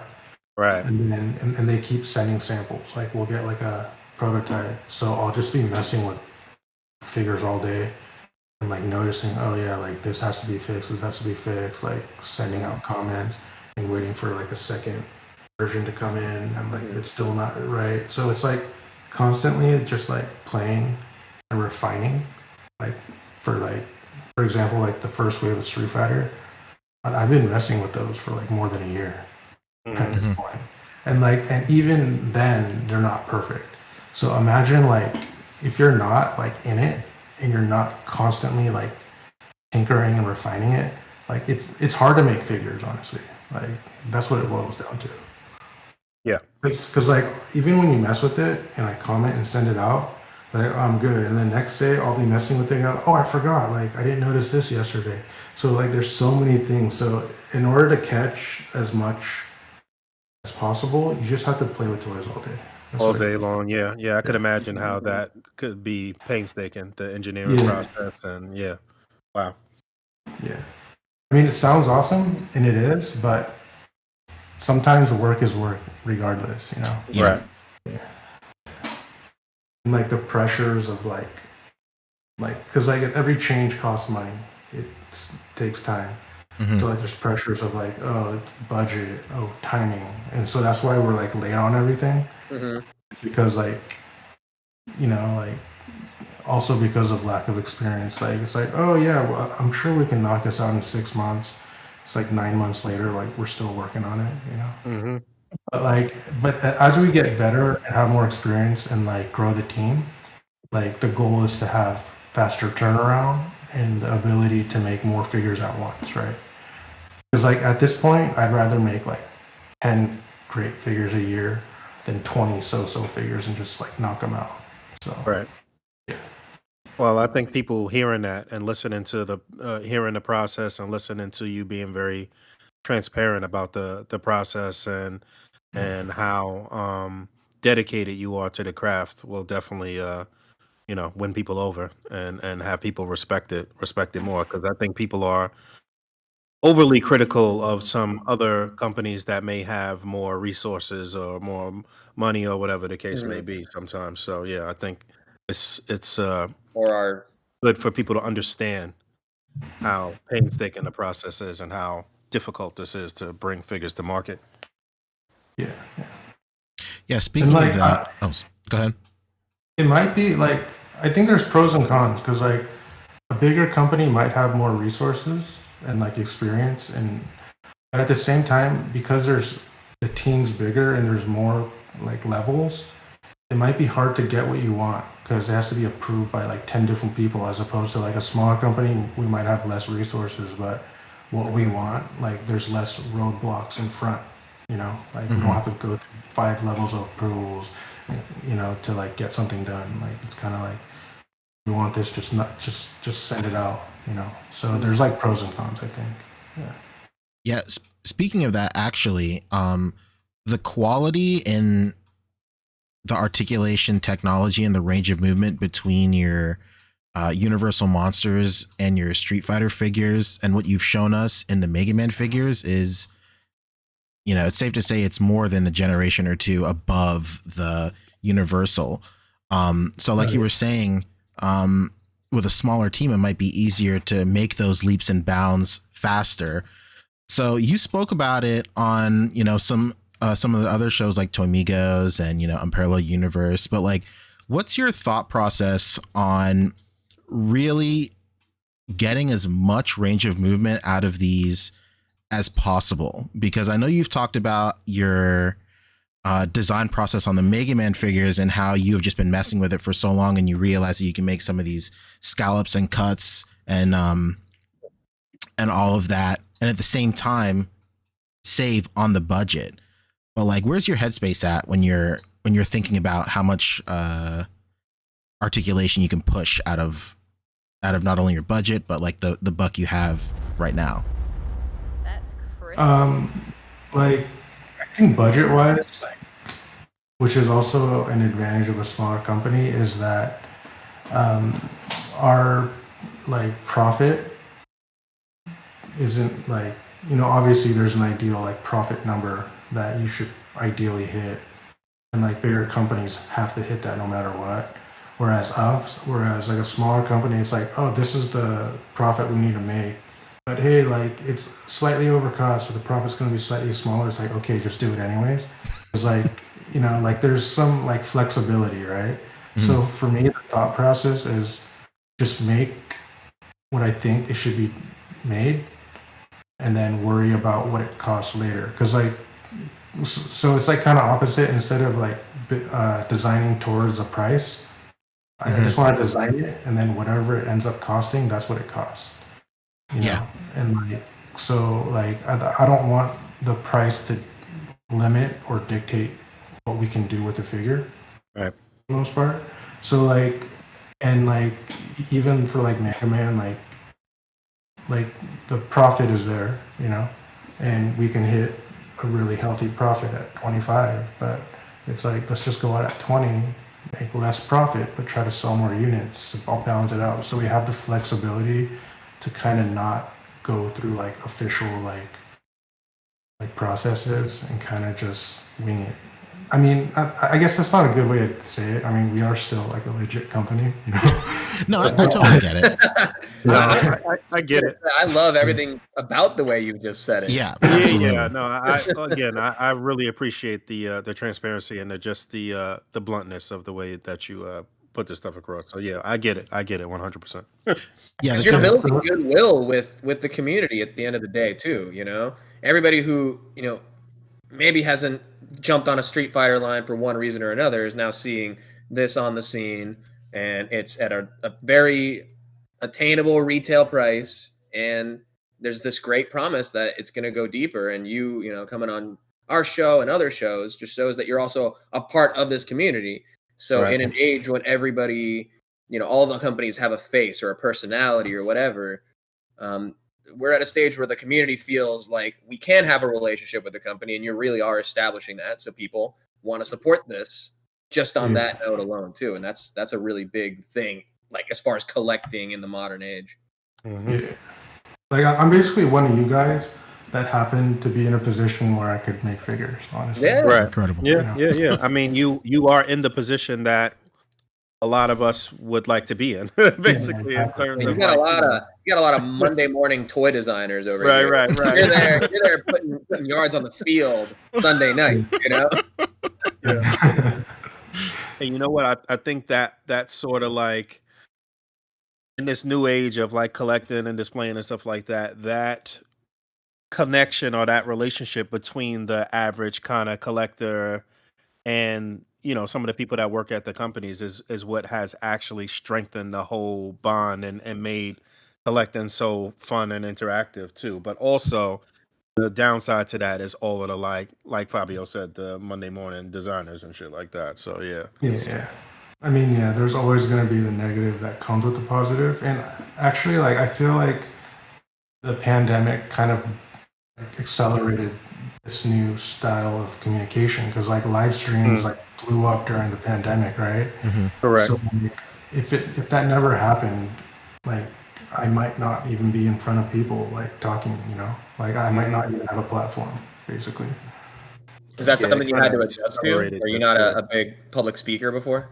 Oh yeah, I hate it. Like even like so that's why I'm not on a lot of live streams. Like because like even like Unparalleled, like Wade, like he's been asking since like last year Comic-Con, and I've been like pushing it off. Or like, all right, I'll get to it. It took like almost a year just to jump on his. Like so, it's like I don't want to do it, and I don't like doing it, but like the excitement for the figures like override my personal like fears, So I'm just kind of at that point where it's like it's not ideal, but I want to do it at the same time, Yeah.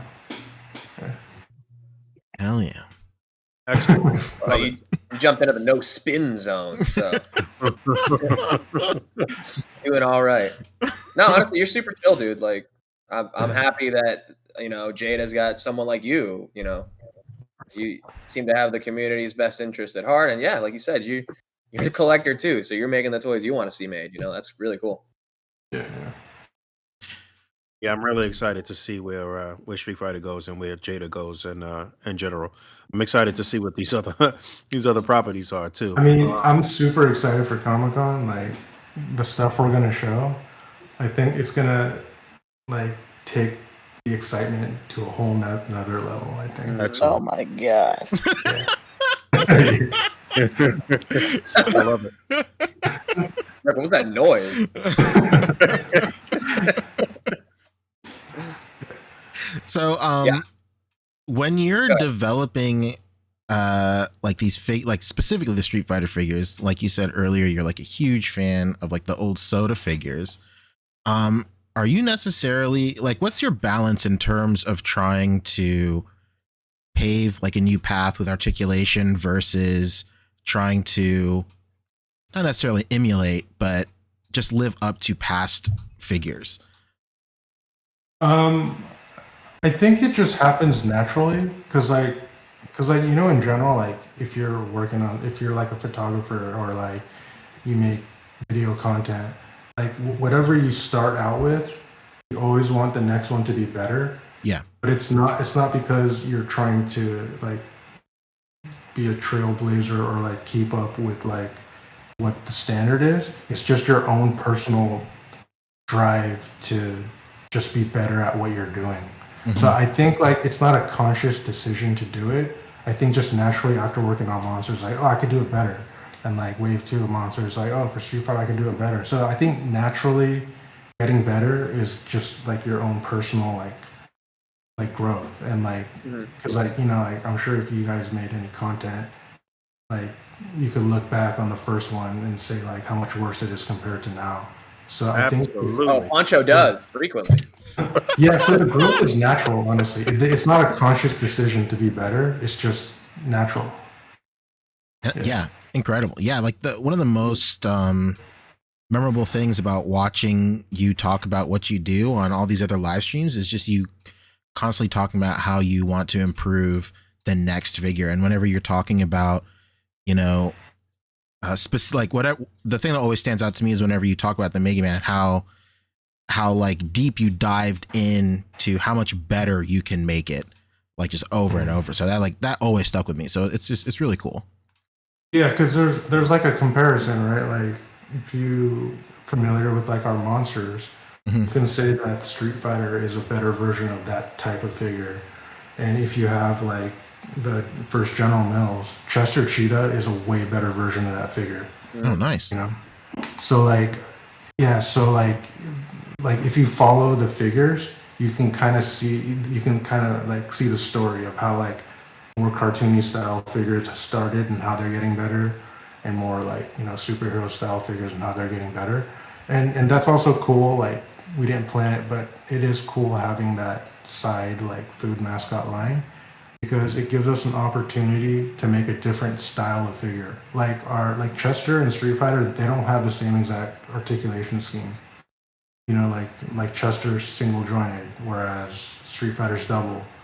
So like it gives us more like opportunity to get better at different types of articulation. So later we have all these at our disposal. Except for like Mega Man, it's kind of mixing like what we do with like cartoony style with like more like realistic style. So it's kind of like a fusion. Like he has single jointed knees and elbows, but that's because of the design of the character. It's not because we're like trying to limit the range. But using a single joint, we're trying to maximize what we can do. So it's just like, yeah, I mean, we're trying our best to like, I'm trying to maximize articulation, because if that's not the goal, then what's the point of making an action figure? Just make it Exactly. Hell yeah. Yeah, the engineering on the Mega Man specifically is incredible. Just like you said, you're getting the same, if not more, range of movement from a single joint on the Mega Man than you would with what some other companies are doing with double joints. Yeah. I mean, we're not perfect, and they're never going to be perfect, but they're always going to get better, hopefully. You know. Yeah. So. That's what you want to hear, man. Especially now. It's definitely refreshing to hear, you know, manufacturer speak like this. It's really rad. Yeah. How large is the core team that's working right now? If you don't mind me asking that. It's tiny. It's me, and I have one designer. And incredible. What? Wow. Insane. It's tiny. Who's taking care of all the social media, Instagram stuff? Huh? Are you doing that? No, I don't. I'm not on social media, so I even if they gave it to me, I wouldn't even know what to do. Oh wow, beautiful. Interesting. So you say like, oh, the two departments, you know, me. Basically, you're just saying me and this guy, we don't know what they do in the other room over there. Yeah, I mean, we definitely have like a lot of like internal meetings with the departments to kind of like strategize, like so. For example, like Comic-Con coming up, like I know what's gonna happen, because like I'm part of the discussion of what's the rollout plan, what's the timing. So like as far as like leading up to Comic-Con, you know, like the reveals we're gonna do, the teases, and like the exclusives that we're gonna like announce, those are all planned and it's like set in stone. But I was definitely heavily involved in those conversations, you know. Nice. Yeah. And then like, yeah, so that's the team on our side, on the US side. And then we have an office in China and Hong Kong. So we have like product managers there who like relay our like designs over there and like disperse it to like in-house 3D artists or like mold shops there or like model shops there. So like the team is small, but we like delegate out to certain people in China to help us get it done, basically. Yeah. When's the next time you think you'll be going over to China? I have to go over to China. Very soon, like next month, maybe. Yeah. So like, yeah, it's gonna be pretty hectic for me because like we're just wrapping up what we're doing for Comic-Con, and then all these new pre-orders that are coming out, and then that, and then traveling over and like, because like it's always most productive when I'm there in person, you know. Right. So that's awesome. And then after that, coming back, and then San Diego is happening. So the next 2 months are going to be pretty hectic. Yeah. So you over there cracking the whip when you get over there. yeah, basically. You don't have to say yes to that. What do you generally like look out for while you're over there and you're doing these factory checks? Well, so like, so the factories is like only like one aspect of it. Okay. So like, for example, like the tools are made in a mold shop, and then they're moved to a factory where they set up the assembly line. Mhm. So like at the mold shop, sometimes it's connected to a model shop where they do 3D and output like prototypes and whatnot. So like, for example, like if there's a figure and like the torso doesn't move as much as it should, like I'll take photos, I'll take videos, like do overlays and send it to China and be like, hey, can you improve the torso articulation? But like sometimes it gets lost in translation just because of the way we communicate, and also because even though they understand what I'm saying, they don't get it because maybe they don't understand how the torso should move because they're not necessarily like a figure like freak, you know. so like for me going over there and like being in front of someone and be like, hey, like the torso has to move like this, like, and like they can make the change like while I'm there. So like it's just more productive and it's easy to get what we want across better. So yeah, and then like the other aspect, the factory side, is like when I'm there, maybe one or two figures are going to be in production, so I can check the assembly lines and they could pull like production samples off the assembly line, and like we can check it out, and like because like they also check for QC, but sometimes they might not necessarily know what to look for. Like if a head is floppy, and that's an issue like for me or like you guys, someone at the factory might not even think it's an issue because they don't know any better maybe. So it's to also like help them, educate them on what to look out for, like, for like QC, because they might not necessarily know. Yeah, sometimes, you know, the way that criticism is thrown out around the internet, it almost feels like a lot of people kind of think that everybody working in a factory is just them.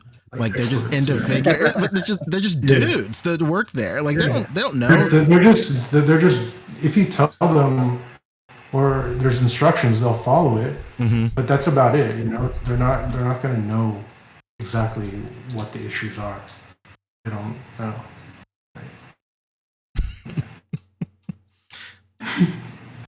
Yeah. That's how it is. We had a few questions in the chat that I was hoping we could get to as well, including another super chat here from Static Thunder. Hit us with a $5. Thank you, Static. He says, it takes a great leader to realize when to slow down and think about the quality of their work over the quantity of what they put out. Hell yeah. I'm going to be talking to you, Juhn. Well, they're talking to me, Juhn. I don't know if you noticed. Before anybody on the by the way, I can't see the chat, so you guys have to tell me what they're saying. Yeah. And we had another one that I really wanted to get to because it really brings up one of my big points.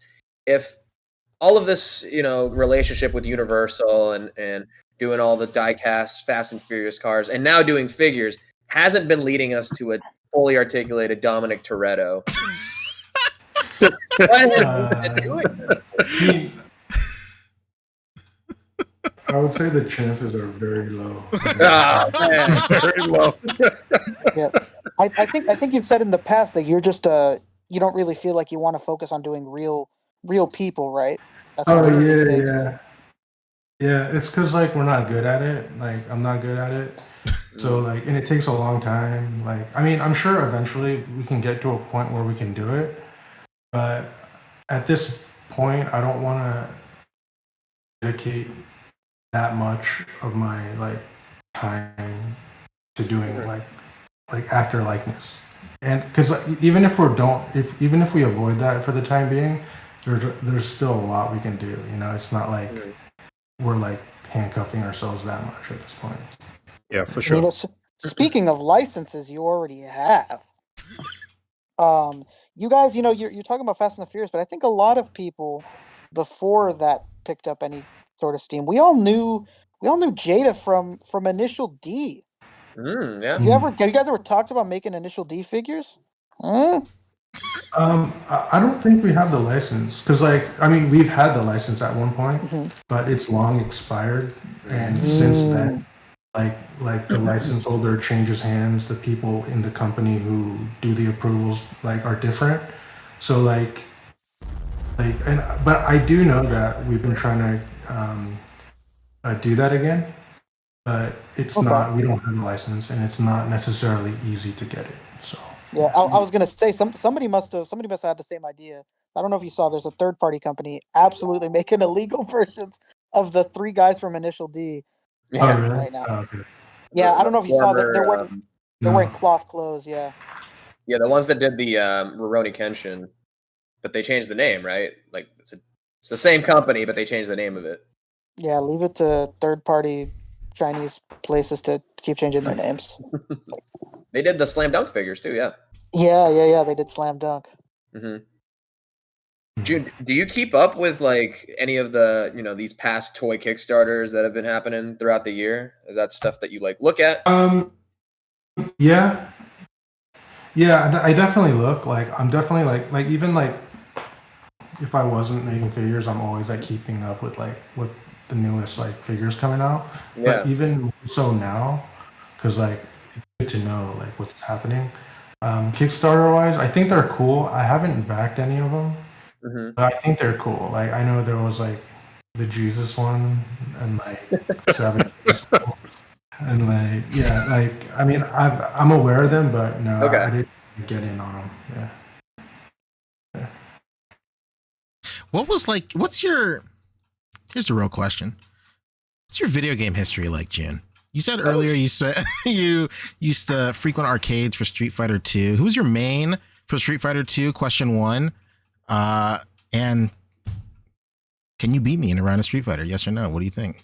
I don't know actually. I mean, so I really like Blanca. I wouldn't say he was my main, but I played him a lot. It was either him or Bison or Akuma, Ken, and arcades back in the day for sure. But a lot of my fighting game time was spent on MVC2 on Dreamcast. Hell yeah, dude. Or SNK versus Capcom. Incredible. On PlayStation 2, or Street Fighter 4 on PlayStation 4.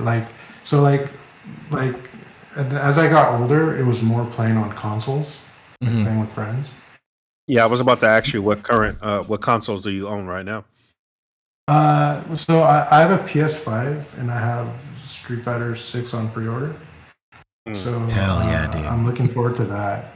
So I haven't played a lot of 5 or I don't know. I feel this time around I kind of want to try to get good at 6 just as a side hobby, But we'll see. I don't know. So you would say 2 is your first favorite then, huh? You think, or what?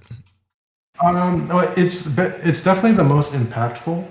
There you go. That's great. Yeah, for sure, it's the most impactful. The character designs. I mean, obviously, the game mechanics of 2 isn't better than 4 or 5.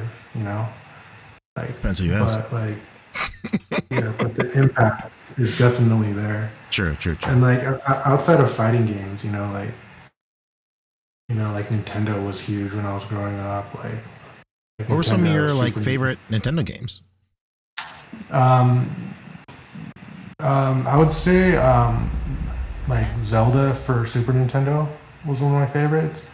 Super Mario World was too. I don't know off the top of my head. I wasn't a huge gamer as an adult so much for some reason, but I'm trying to think what games the only thing that sticks Super Metroid was awesome. Nice. Yeah.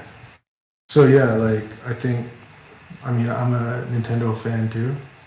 And I know like people talk about that too, but I just don't know if that's a license that we're able to get at this moment. So It's true. It's good to dream. Yeah. Did you check out the Super Mario movie that just came out recently? no, not yet. But I heard it's really good. Yeah, it was pretty good. Pretty good. Yeah. It's I fantastic. still haven't even seen this new Guardians movie yet. I've been slacking. Yeah, me too. I've been trying to wait to see it with my daughter, but we'll see what happens.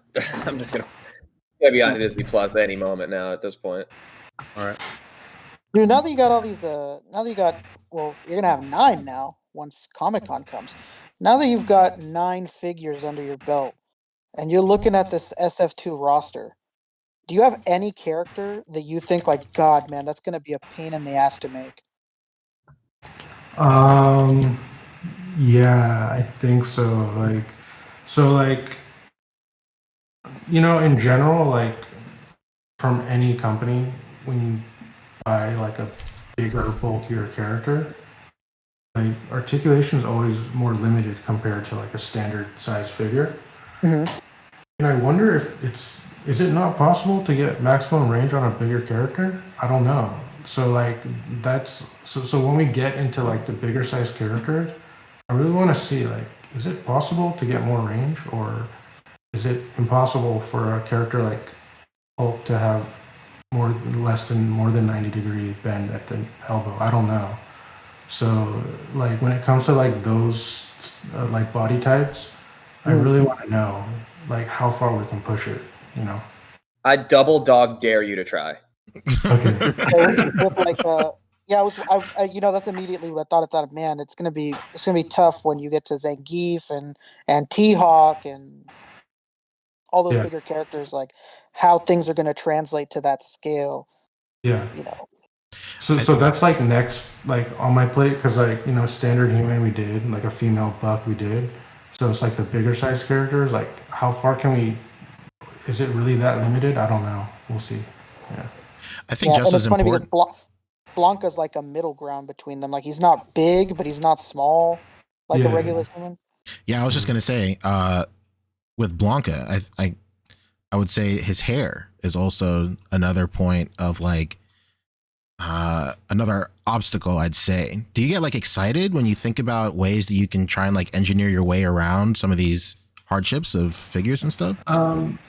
I try not to now, because like the thing is like if you get too excited about something and you send it out to China, the results coming back, you're always going to be like let down, disappointed. Yeah. Okay. Well, yeah, I get that for sure. You just kind of have to expect that what you want might not necessarily happen, or if you really want it, it's going to take a lot of time and effort to get to it.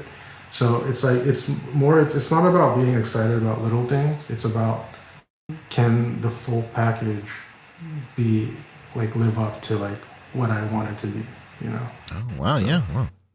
Yeah. Wow, that's a masterclass answer. Man. Yeah, so we'll see.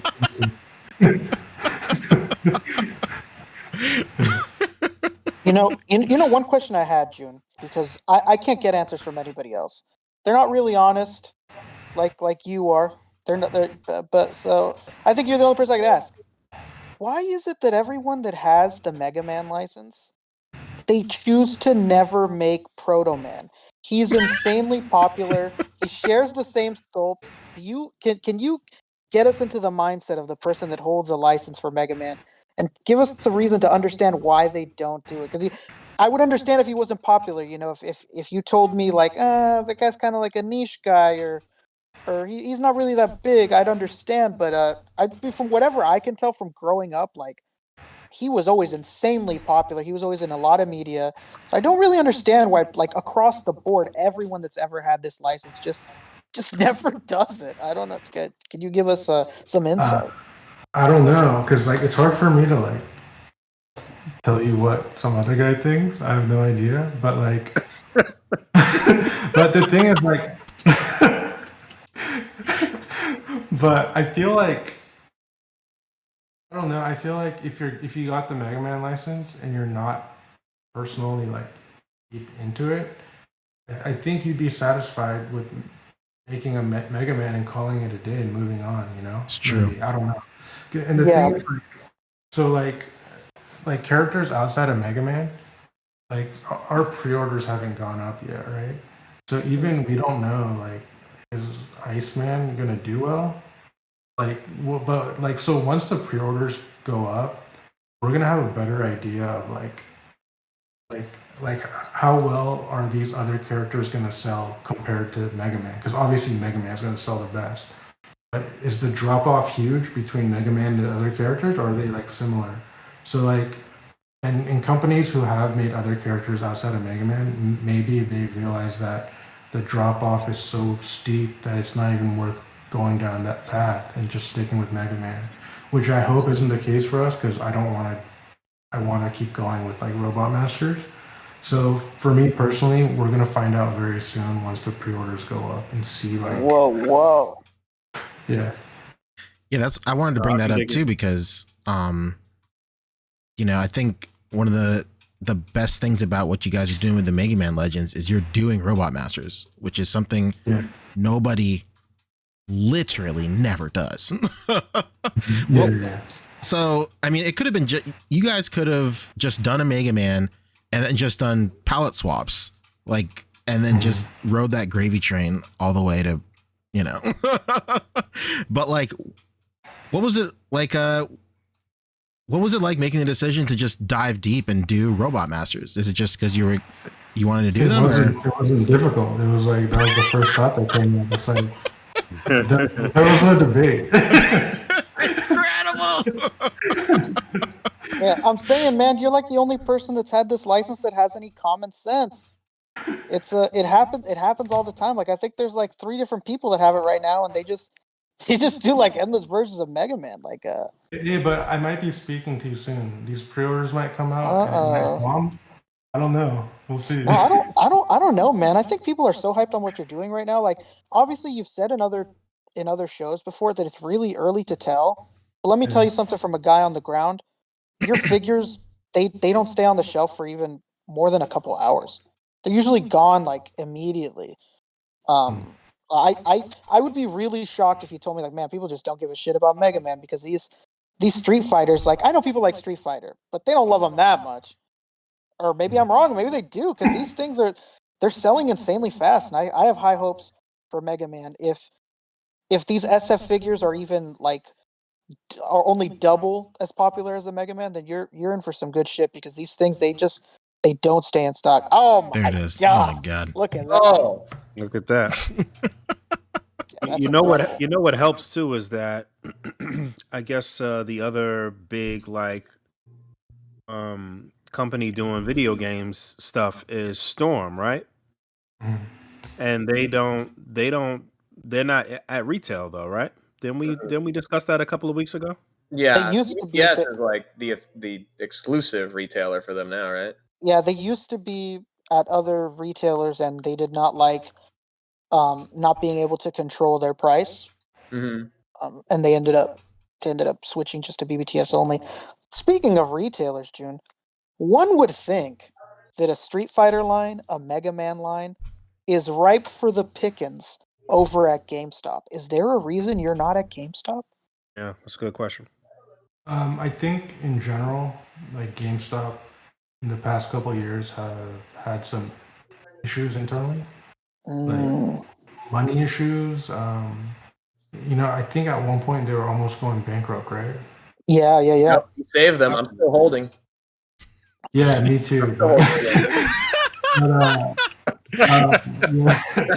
I think they're not in the best financial situation now where they can take credit on take big orders.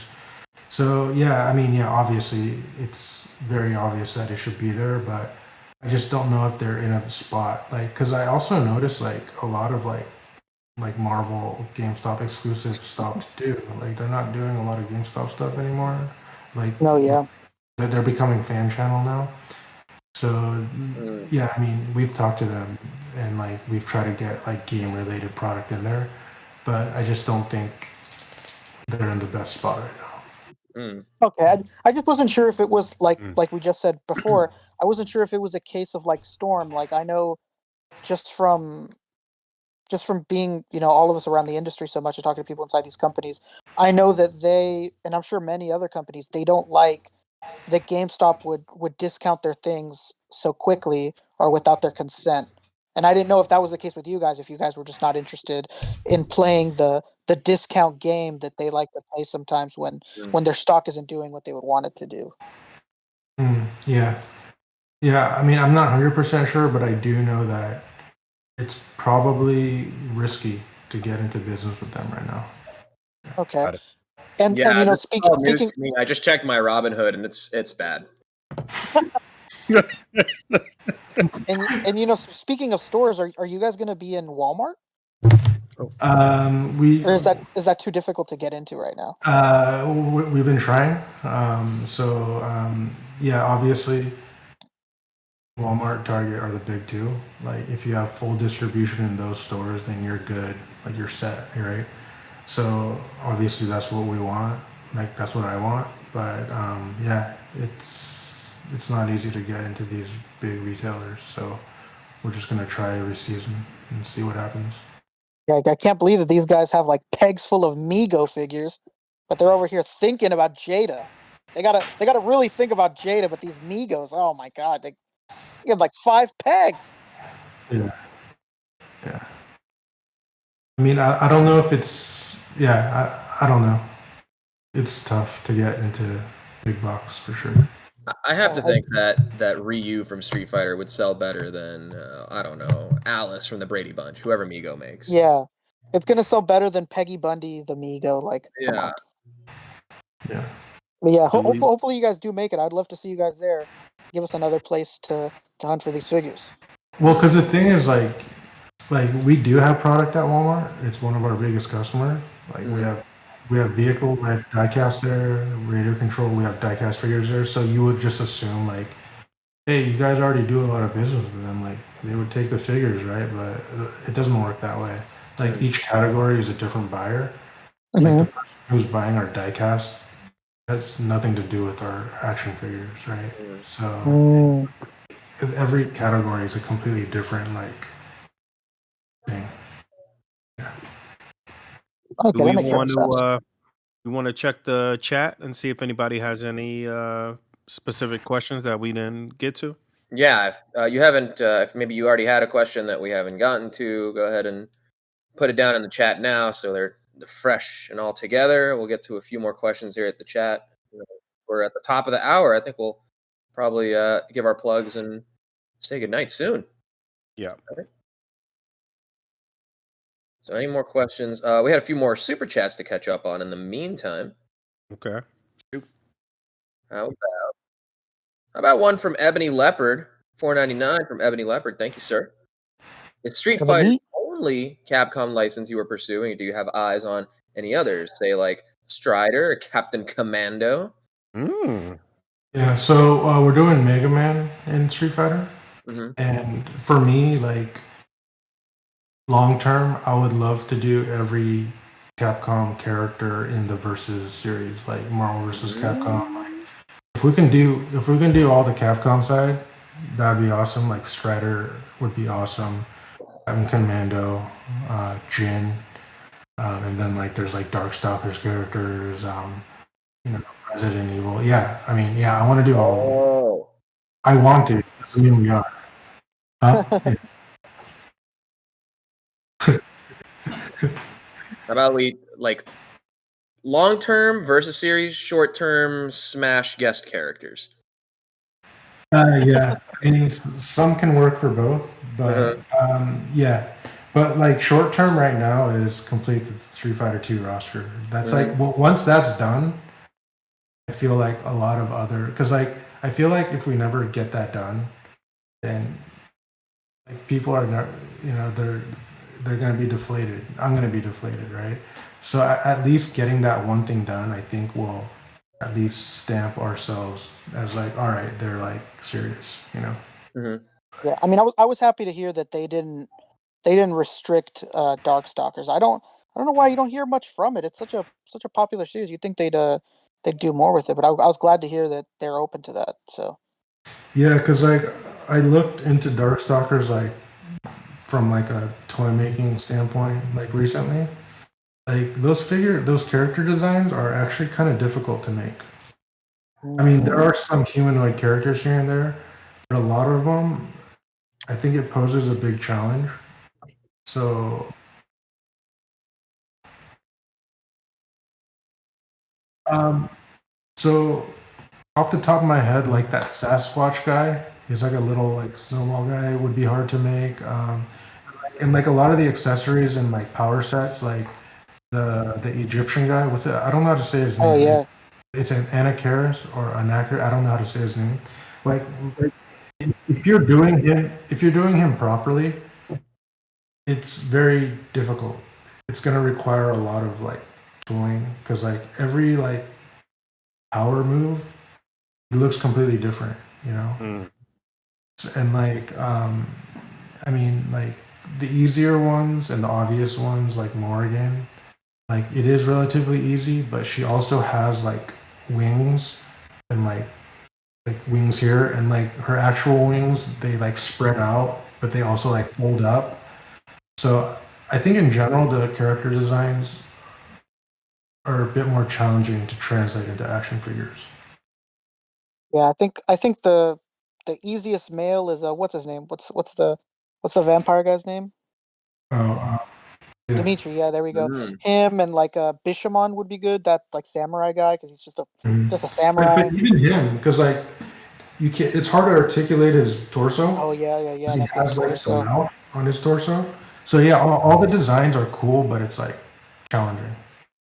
Yeah, and then Felicia's really popular. Yeah. Cat lady. And then obviously from MVC, she'd be challenging, but she's super popular. Girl with the claws, Lele, or sometimes referred to as Shenko. She's really popular too. And BB Hood. Also. BB Hood, hell yeah. Yeah.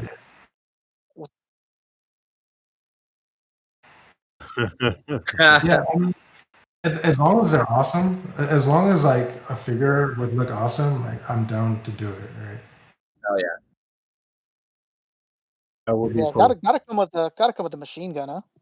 Yeah, but even that, like she has a basket that has to hold all these like she has like machine gun, she has like a rocket launcher, like all these things in a video game can just disappear in a little basket, but as an actual figure, like there's like physical limitations. So like every character, like when I looked at them, it's like it's awesome, but it's like they're not easy. Right.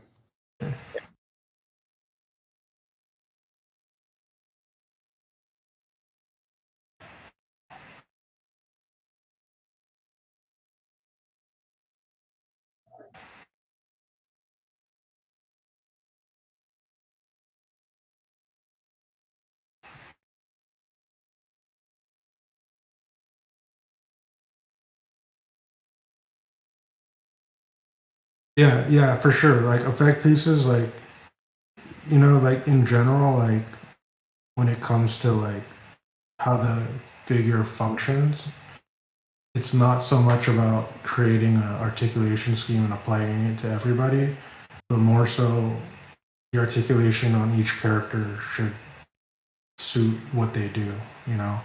So if there's a character that has to put his feet together, like the figure should probably put his feet together. And like in general, like we want to offer a figure that has options for the heads, hands, and some kind of accessory that like play into who the character is.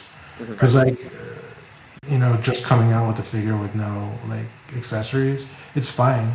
I mean, but it's just not like what we want to do. We kind of want to. That's just not fine. Don't say that. You're saying the right thing. Okay, right. You got it right the first time. Yeah, and like obviously, like we can add like bunch of heads, bunch of hands, bunch of accessories, but like I was saying earlier, like we don't want to be concerned about the price point and just make what we want. But at the same time, like from the beginning, like I always wanted to make sure that our figures are accessible. You know, like sometimes $100 figure is only going to cater to the hardcore collectors. Whereas, like if it's like at a price point which is competitive and accessible for most people, it might give us a better chance at being successful. Because like if our figures don't sell, like we're not going to make more figures, Right. So like and that's like the worst case scenario for me personally. So like you got to balance like maximizing like detail, paint, and accessories, but also making it accessible to people to buy it. So yeah. Keeping it going with the super chats here. Ramen Toy hit us with 50 Hong Kong dollars, which is $6.38. Hell yeah. And they're throwing out the idea Jada X Ramen for Fast and Furious action figures. There you go. They're in the car business. And then they can be in the Empire business. And then Static Thunder hitting us with another 5. Thank you, Static. Pancho, my guy, we can't hear a single word you're saying. I guess you were muted for a minute there. Sorry, my fault. My fault, y'all. But thank you. BX Star Works hit us with something as well. You see that? Yeah, I had just lost it. Where'd it go? There we go. BXTR Works hit us with $4.99, 5 fist bumps, one for each of us. This is where you got to do this. Little guy. At least I do. Yeah, there we go. He gave us the Orange Cassidy. He says he's impatiently waiting for his Fei Long to hit his pile of loot. Oh my god, that figure is incredible. Mhm. I don't know what to say besides the fact that they're incredible. They're better than everybody else right now. I don't know what to tell you. Be nice. And then there was another few questions that I had seen, not super chats, but just other questions. Something about case counts being higher than 3. I apologize. I don't know where it went. I want to make sure I get the word. Towards the bottom. Here we go. Doom Dazed asked, is there any chance you can bump the case number up from only 3 figures? Probably not. So like, I mean, for like, what would be the advantage of that? I think maybe Like, it's actually more cases. Yeah, just more product on store shelves. I think that's what a lot of people are asking. Because you said earlier that you don't do social media, but like the thing that's happening right now across the toy community is people are feverishly going out and looking for these Street Fighter figures, but like they are just nowhere to be found. Like, so like, or they'll get like 1 or 2 cases. And I've read about that. So like, the thing is like, we're not like purposely trying to make it hard to get. Oh, true. No, I don't think anybody's saying that. And the thing is like, because we're brand new to the action figure space, like this is the first action figure we had like got into Target. Mhm. Like from Target's perspective, they want to play it safe. Yeah. They're not going to just load up every single store with like 5 cases of product, because what if it doesn't sell? Like that's a lose for them and us. So it's kind of like a feeler, like, hey, like, we'll give you guys a shot. We'll put you in a couple stores and we'll just maybe send like a couple cases per store and see what happens. So the fact that it is doing well, when the next reset comes, they can increase the store count and increase the quantity. So, but they can't just make that increase like overnight, because there's a process and the resets only happen like 1 or 2 times a year. So like, so yeah, it's not about the case pack being small. Like if they want more, they could just buy more case packs, right? Yeah. So it's more so like if it was up to you, there'd be a shitload of cases in every store, but it's what they order. And it's their purchase order.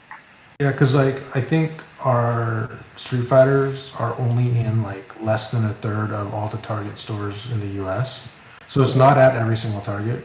So if we do get full store count on top of more cases per store, then like it's a win for us, because it sells more and more money. But it's a process. It can't just happen overnight. And but they are able to react. Like the first shipment went out, sold through, they ordered more, and then as it keeps if it keeps selling, they're going to keep ordering more and eventually increase the number of orders they make, right? Yeah, it's So, funny. It wasn't intentional because yeah, there was issues with the Chun-Li. But it really ended up working out in your favor that these cases are 2 Ryu and a Fei Long because it's like yeah, people get more opportunity to get that main character so quickly. So it's funny. It's funny how that ended up working out. What I'm sure in the beginning was frustrating that something was delayed yeah, and changed the case ended up really working out. Honestly, I think. yeah. And I think it's better for Target too, because like for Target, like when it comes to like collector items, it's all about freshness, right? So like refreshing the assortment more often makes that item sell more. Because like if not, it's just there's a big jump when it sets and it tapers off, and then when it sets, there's a big jump where if we keep feeding new characters into the assortment, people will keep coming back.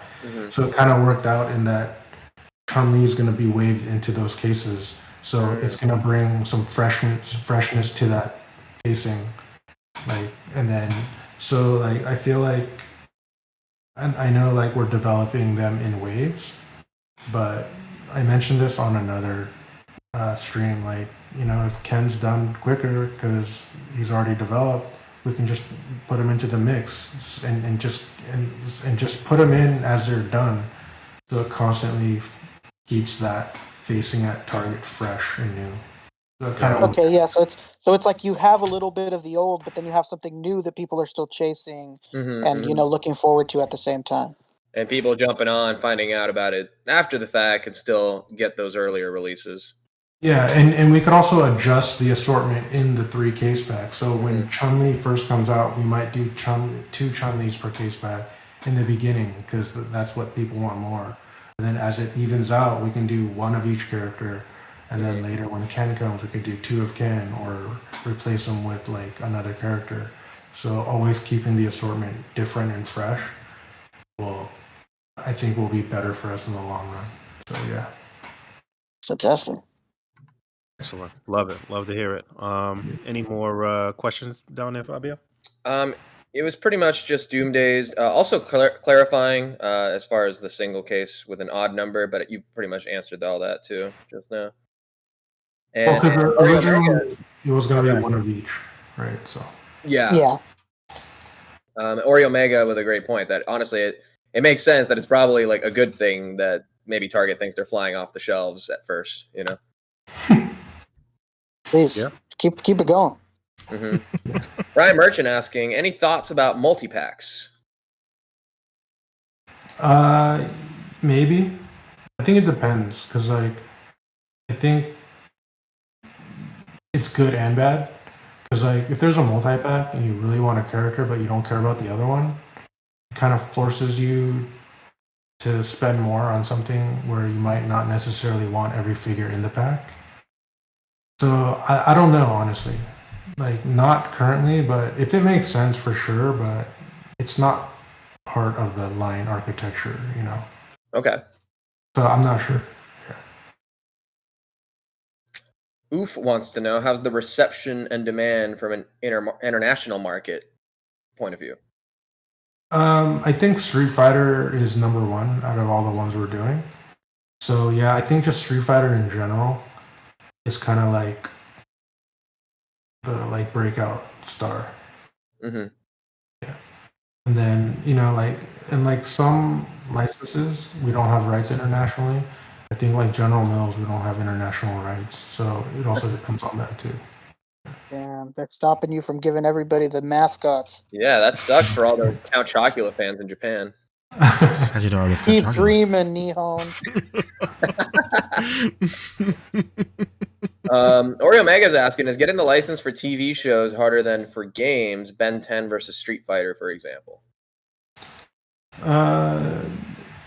It depends. Like, it depends who holds the rights. Like if like a cartoon is like, or a TV show is owned by a major studio like Paramount or like Warner Brothers, it's relatively easy.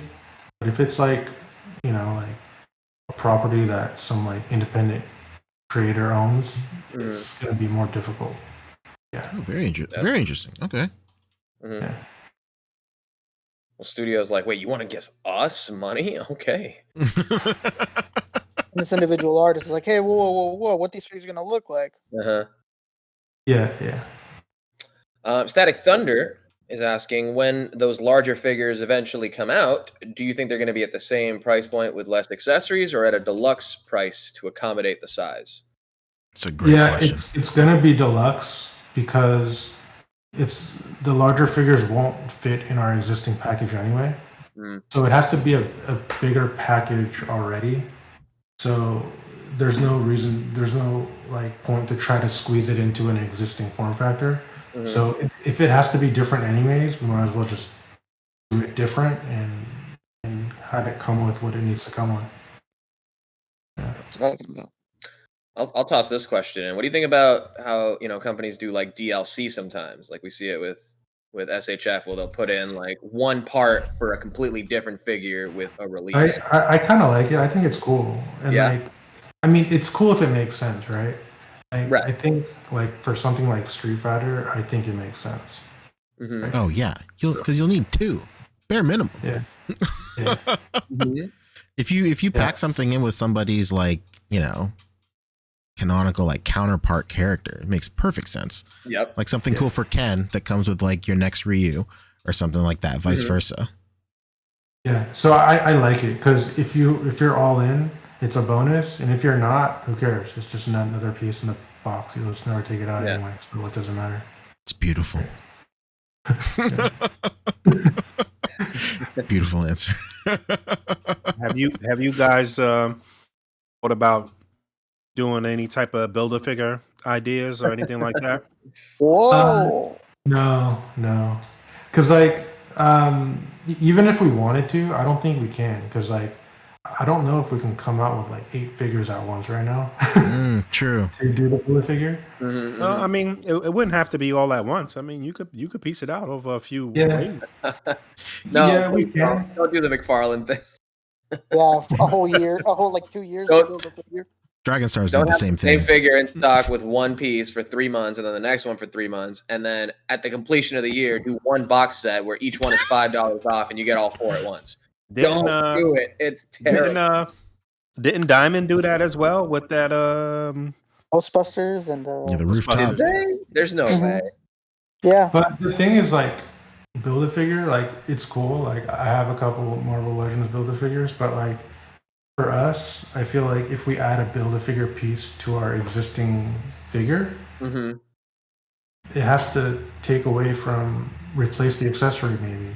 Like I don't know. So yeah, no. You'd rather have it be a deluxe later on than to sacrifice something as its own item. Yeah, as its own figure. Yeah, that makes perfect sense.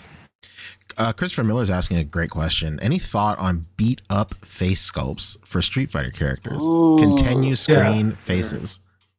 I mean, for sure, like any like obvious like idea when it comes to Street Fighter, I've already like considered it. Right? Like it's just a matter of getting to it. It's like there's so much to do. I think the DLC question, may have threaded that needle a little smoother. Well, to dive deeper into the DLC question, what are your thoughts on like accessory packs? Like maybe not something that can see like a wide retail release, but something you could sell on like a website or something. Like Big Bad Toy Store. Or... Yeah. I do like accessory packs and I want to do it, but I don't know. So I think at one point I would like to try it and see how it works. Like it might not even work. I have no idea because we haven't tried it. So I would like to at least try it, and if it works, we can continue to do it. So yeah, we'll see. Yeah, like say your licensor doesn't let you put guns with the characters, and you do your own gun. I know that one. Yeah. Street Fighter, but the thing is, we have an outlet to do it because we have our own direct-to-consumer website. It's called Jada Next Level. So, like, we started that a couple of years, like during the pandemic, also because we thought everything was gonna like convert to online. Makes sense. Also, because we are doing figures, we're going all in on the collector like aspect, and having their own DTC site is part of that strategy. So we do have an outlet established to do that. Like we don't have to sell it into BBTS. Like we can just sell it on our own website. So once we get more traction on our own website and it becomes a destination for a lot of collectors to go buy, and there's a big like audience there, like yeah, I'd like to offer things like accessory packs or whatnot. So yeah, I mean, probably not like in the immediate future, but for sure, like that's something I'd like to try. Yeah, it's good to know at least the infrastructure is in place for it. Yeah.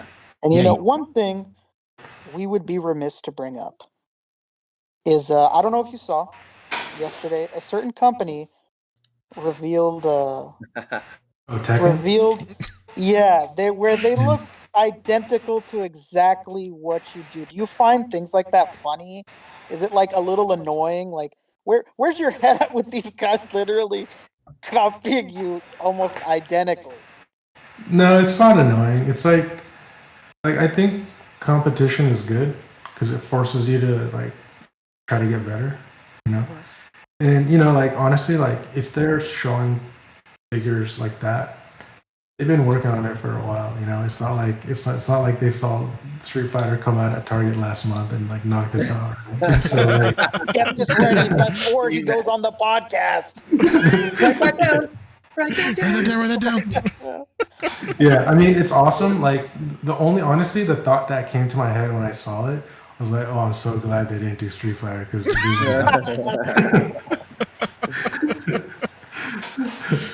I was just gonna say that's not something that I guess maybe it goes from company to company. That's not something that like Capcom would notify you, like, hey, just letting you know somebody else is in this category. We just gave them the license. No, not necessarily. Because last year at Comic-Con, when Playmates showed their Street Fighter figures, I had no idea that Playmates were doing Street Fighter. Blindside. Yeah, they did them with the turtles. That's right. Yeah. Luckily for you, those figures absolutely suck.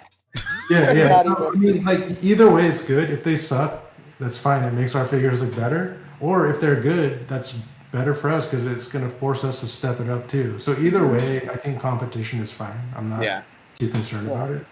But the only thing it would suck is if someone stole the Capcom license from us, that would suck, right? Yeah. Like if somebody got the license and also asked Capcom to like cut everybody else off. That would be the worst. Because the reality is like in the figure space, we don't have that pull. Like we don't have the power. Like if a bigger company wanted to take it from us, I'm sure they could bully us out of it. Like we don't have any like say in it. So Yeah, the worst case scenario being like who did we talked about it on the show? Somebody, it's Marvel figure. It's Hasbro did that with Marvel figures and they forced everybody else to up the price point import wise to like $80 and stuff like that. Oh yeah, and also like Fortnite, right? Like they got Fortnite and Jazzwares lost it. Yeah. If that happened to like Street Fighter, that would suck. That'd be like the worst thing, you know. Well, I mean, you're in luck too. Like they didn't even take Fortnite as far as Jazzwares would take, and Jazzwares had a crazy line going, and shit would just drop randomly. You walk in and there'd be something new you never heard about. You really lucked out. Hasbro did them, and they absolutely sucked too. They were 4 inches tall. The 3 3/4 ones, Yeah, those are terrible. Oh yeah, the Game Reverse run. Yeah, that's right. Yeah. But you know what's funny is like there's been a lot of Street Fighter figures lately. Like a lot of the mashups going around, like in the past. Because like when we first got the license like 2 years ago, there was 0 Street Fighter action figures in the domestic market at all. So it was like, oh, like we're the only ones. So it's going to be good because it's not going to dilute our sales with like other companies. Then Playmates came out. There was like the Street Fighter mashup with the Hasbro. Like, so it's funny. Like things happen, but it's not planned. It just becomes like a coincidence where like all of a sudden there's like a bunch of companies doing Street Fighter related figures. Yeah, there's a freaking Power Rangers Ryu out of nowhere that you couldn't have predicted like 3 years ago. Very true. Like, there's no way you'd be in a meeting like maybe they'd make a Power Rangers Ryu. I don't know. Yeah. So when you get these licenses, I was in that meeting, I would have predicted it because I predicted Cobra Kai. That's true. So when you're discussing these licenses and stuff, like does Capcom give you like prerequisites or something? Or they try to move the needle in a certain way, or they just let you have complete control about whatever you want to do? Yeah, they don't. Yeah, they don't have like a. Yeah, there's no objective for them to like solve Interesting. in like using us, but it's because, but like for example, another company, like if we had the DC license, there would for sure we would have to come out with DC movie figures during the movie time frame. That makes there's sense. like a smaller license where it's not like an A like S tier license with a bunch of movies and content coming out every year. Like there's no expectation to like launch to complement like a movie or like a show or anything. That makes sense. Yeah, I feel like Capcom was just happy to have Street Fighter stuff out just to coincide with Street Fighter 6. Yeah. You know, and just Yeah. just more product out in the store shelves. It's just a no brainer for sure. Yeah. Puck Photos had a really great question as well, a follow up to that. He says, how does licensing work? By contract, or can a bigger company just swoop in and offer a bigger bid for the license and just push you out?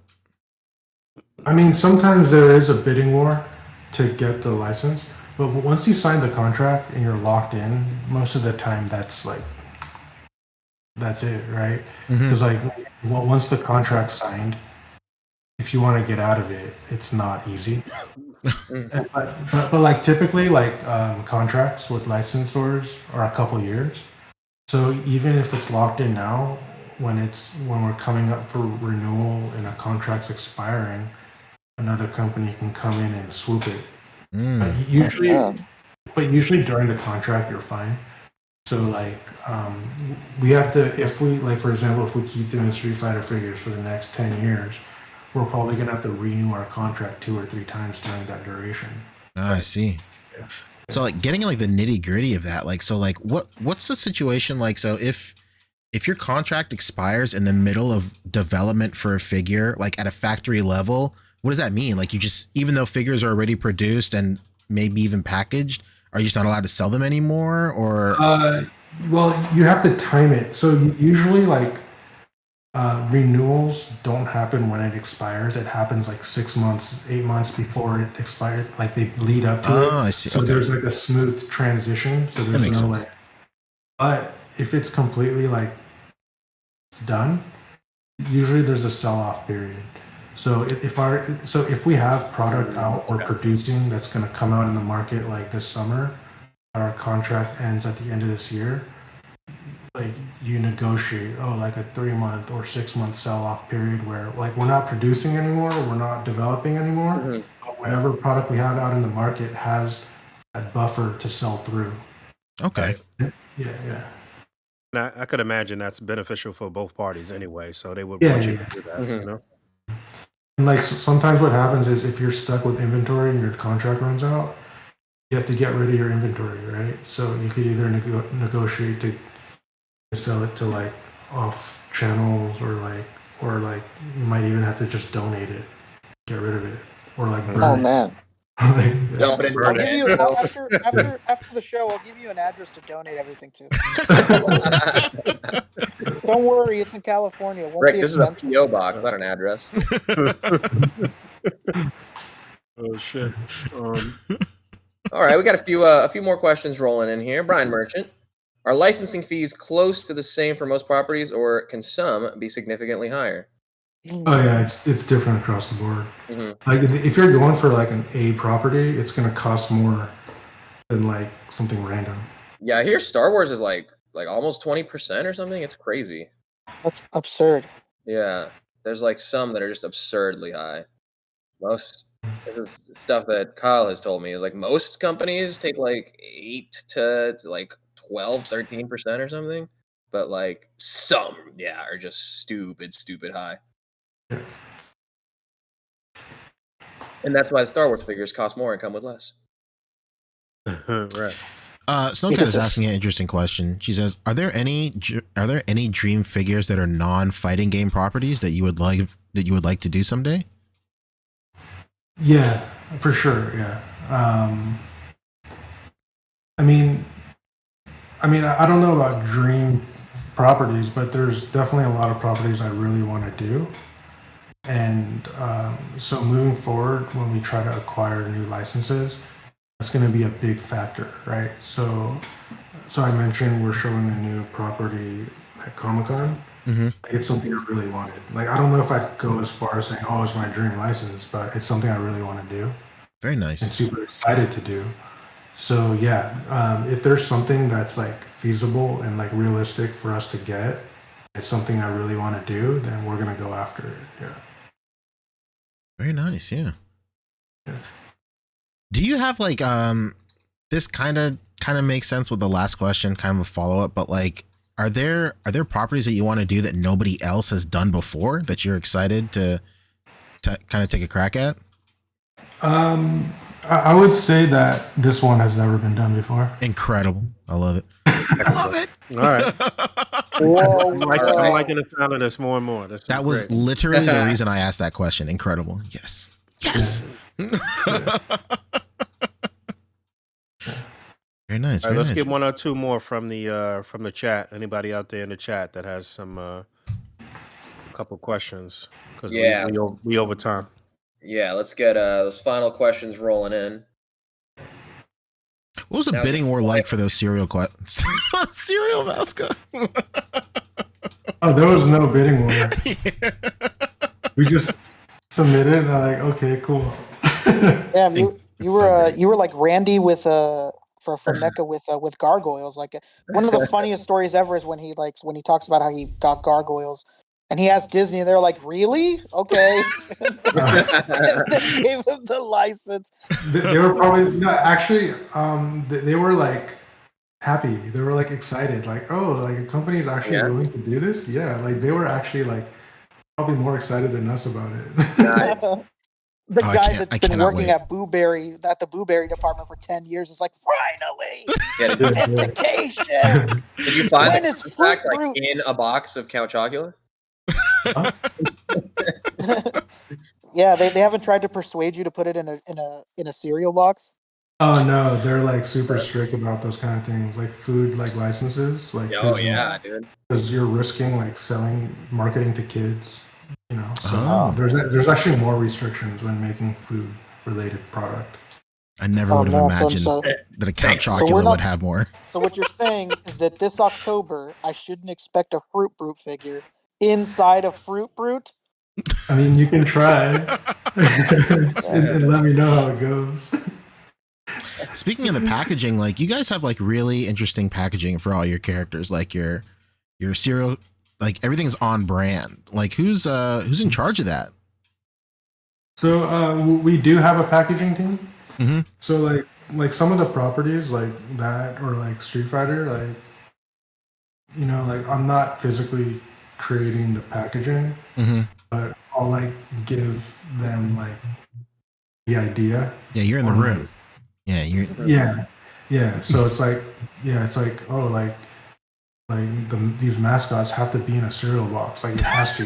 Yeah, it has to. Yeah. Yeah, like I can't be the only one thinking this, right? Yeah. Chester has to come in a bag. You know?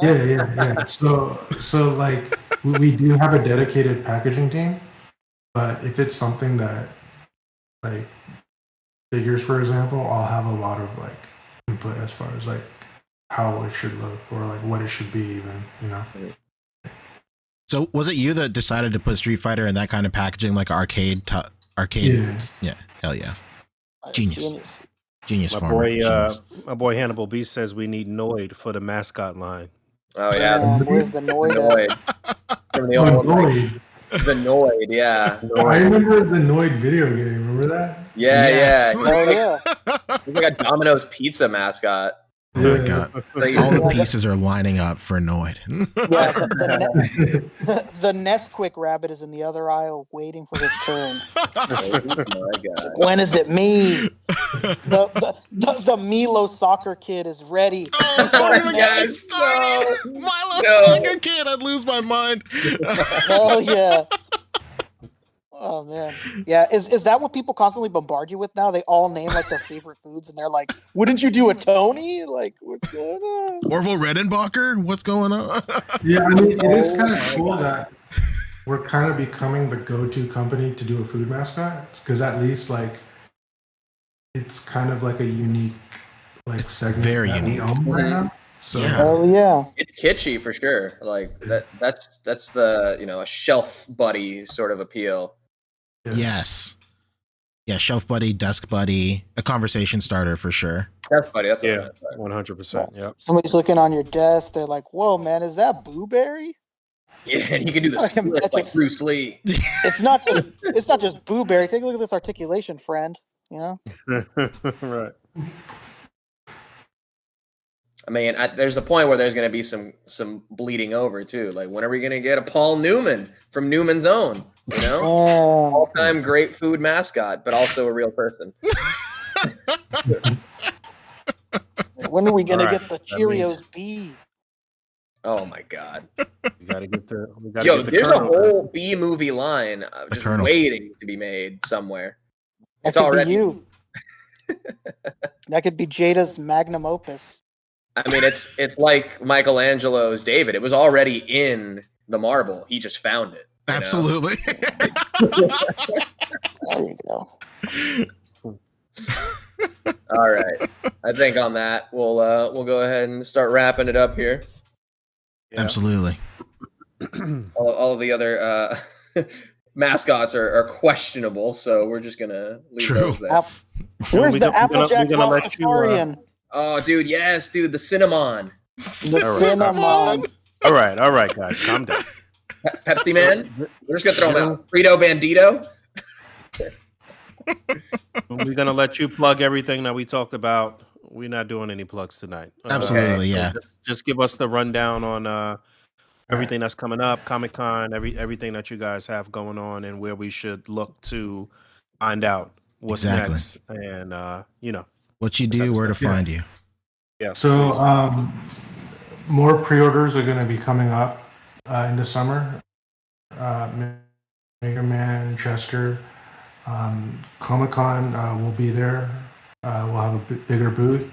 We'll be showing off the new wave of Street Fighter characters, new wave of Mega Man characters, a new license, and we're going to have an exclusive there to sell. And then just check out our socials, Jada Toys probably. If you just Google Jada Toys, I'm sure it'll pop up. And then check out our Next Level, Jada Next Level website. So the exclusive we're doing for Comic-Con, it's going to be available to buy at Comic-Con. If you're not at Comic-Con, we'll have quantities on Jada Next Level. So it gives you very an nice. opportunity to buy it even though you don't go to the show. And then I think teasers and announcements for Comic-Con will start in the beginning of next month. So in the next week or two, a lot of teasers and announcements are going to start trickling in. So just keep an eye out on our socials and Jada Next Level. Excellent. Love it. Incredible. I've been muted this whole time. Yeah. Hello. Just wanted to say thank you again, Juhn, for coming on. You're like super chill, so this flowed like so quick. I can't even believe we actually went over. Yeah, Yeah, it's fantastic talking to you, Juhn. And go follow Jada Toys at Jada Toys on the Instagram. Why am I not already? Look at that. I'm an There you idiot. go. Fake fan. Do Fake exactly fan. what I've Fake done fan. right now. You can Got click you in follow button. 4K. Exposed. A.C.B.A. exposed. Well, I'm only doing it because now I want to keep up with the Comic-Con teasers. Oh, now you do. Okay, Okay. I see. I mean, to be fair, collectively, the A.C.B.A. account been following Jada Toys, so It's true. we There all it is. we all covered there. Yeah, you're welcome back anytime, dude. Whenever you got some new pre-orders, whatever you want to just come on and talk about, I'm more than welcome. That's right. Yeah, Don't forget to absolutely. get Rick's information for that For the dump of, donation. Oh no! Looks Yeah. like Jada has to dump these toys in my lawn. Make Yeah, sure if you there's don't room know in what the to do with driveway. any of those Park Mega the Man pickup truck. prototypes, just hit me up immediately. We got perfect. yeah, I have a bunch right here. Yeah, if you had a Oh, bunch, man. I got room, baby. You got a loading dock. Don't be surprised if we see you at Comic-Con and group hug you. So look out. Absolutely. Well, are every one of you going? Yeah, Yeah. we'll be there. Could be. That's the plan. Yeah, Okay. barring any acts of God, I'll Right. be there. Mhm. All right, nice. And- Yeah. You will know our arrival by the screeching sound of heavy metal. Okay. That's Fabio. All right. Incredible. All right. Thank you, So, everybody. Take us out. yeah, thanks everybody for hanging out with us this evening. We appreciate you guys. Thanks for the super chat. Juhn, special thank you to you for coming on. Again, you more than welcome to come back whenever you're ready to come back. And yeah, thanks for hanging out, everybody. Don't forget to rate, comment, and subscribe. That bell down there. Until next time. Peace. Goodbye. Alrighty then. See ya. Hell yeah. Great show. Great show. Yeah. We got the outro playing fully off. What are your thoughts on soft goods, Jim? Are you gonna give Fabio what he wants? Go ahead and Fabio life right now. Are we offline? Are we offline right now? No, not yet. Not yet. Not yet. Barely. If I talk, can people hear me?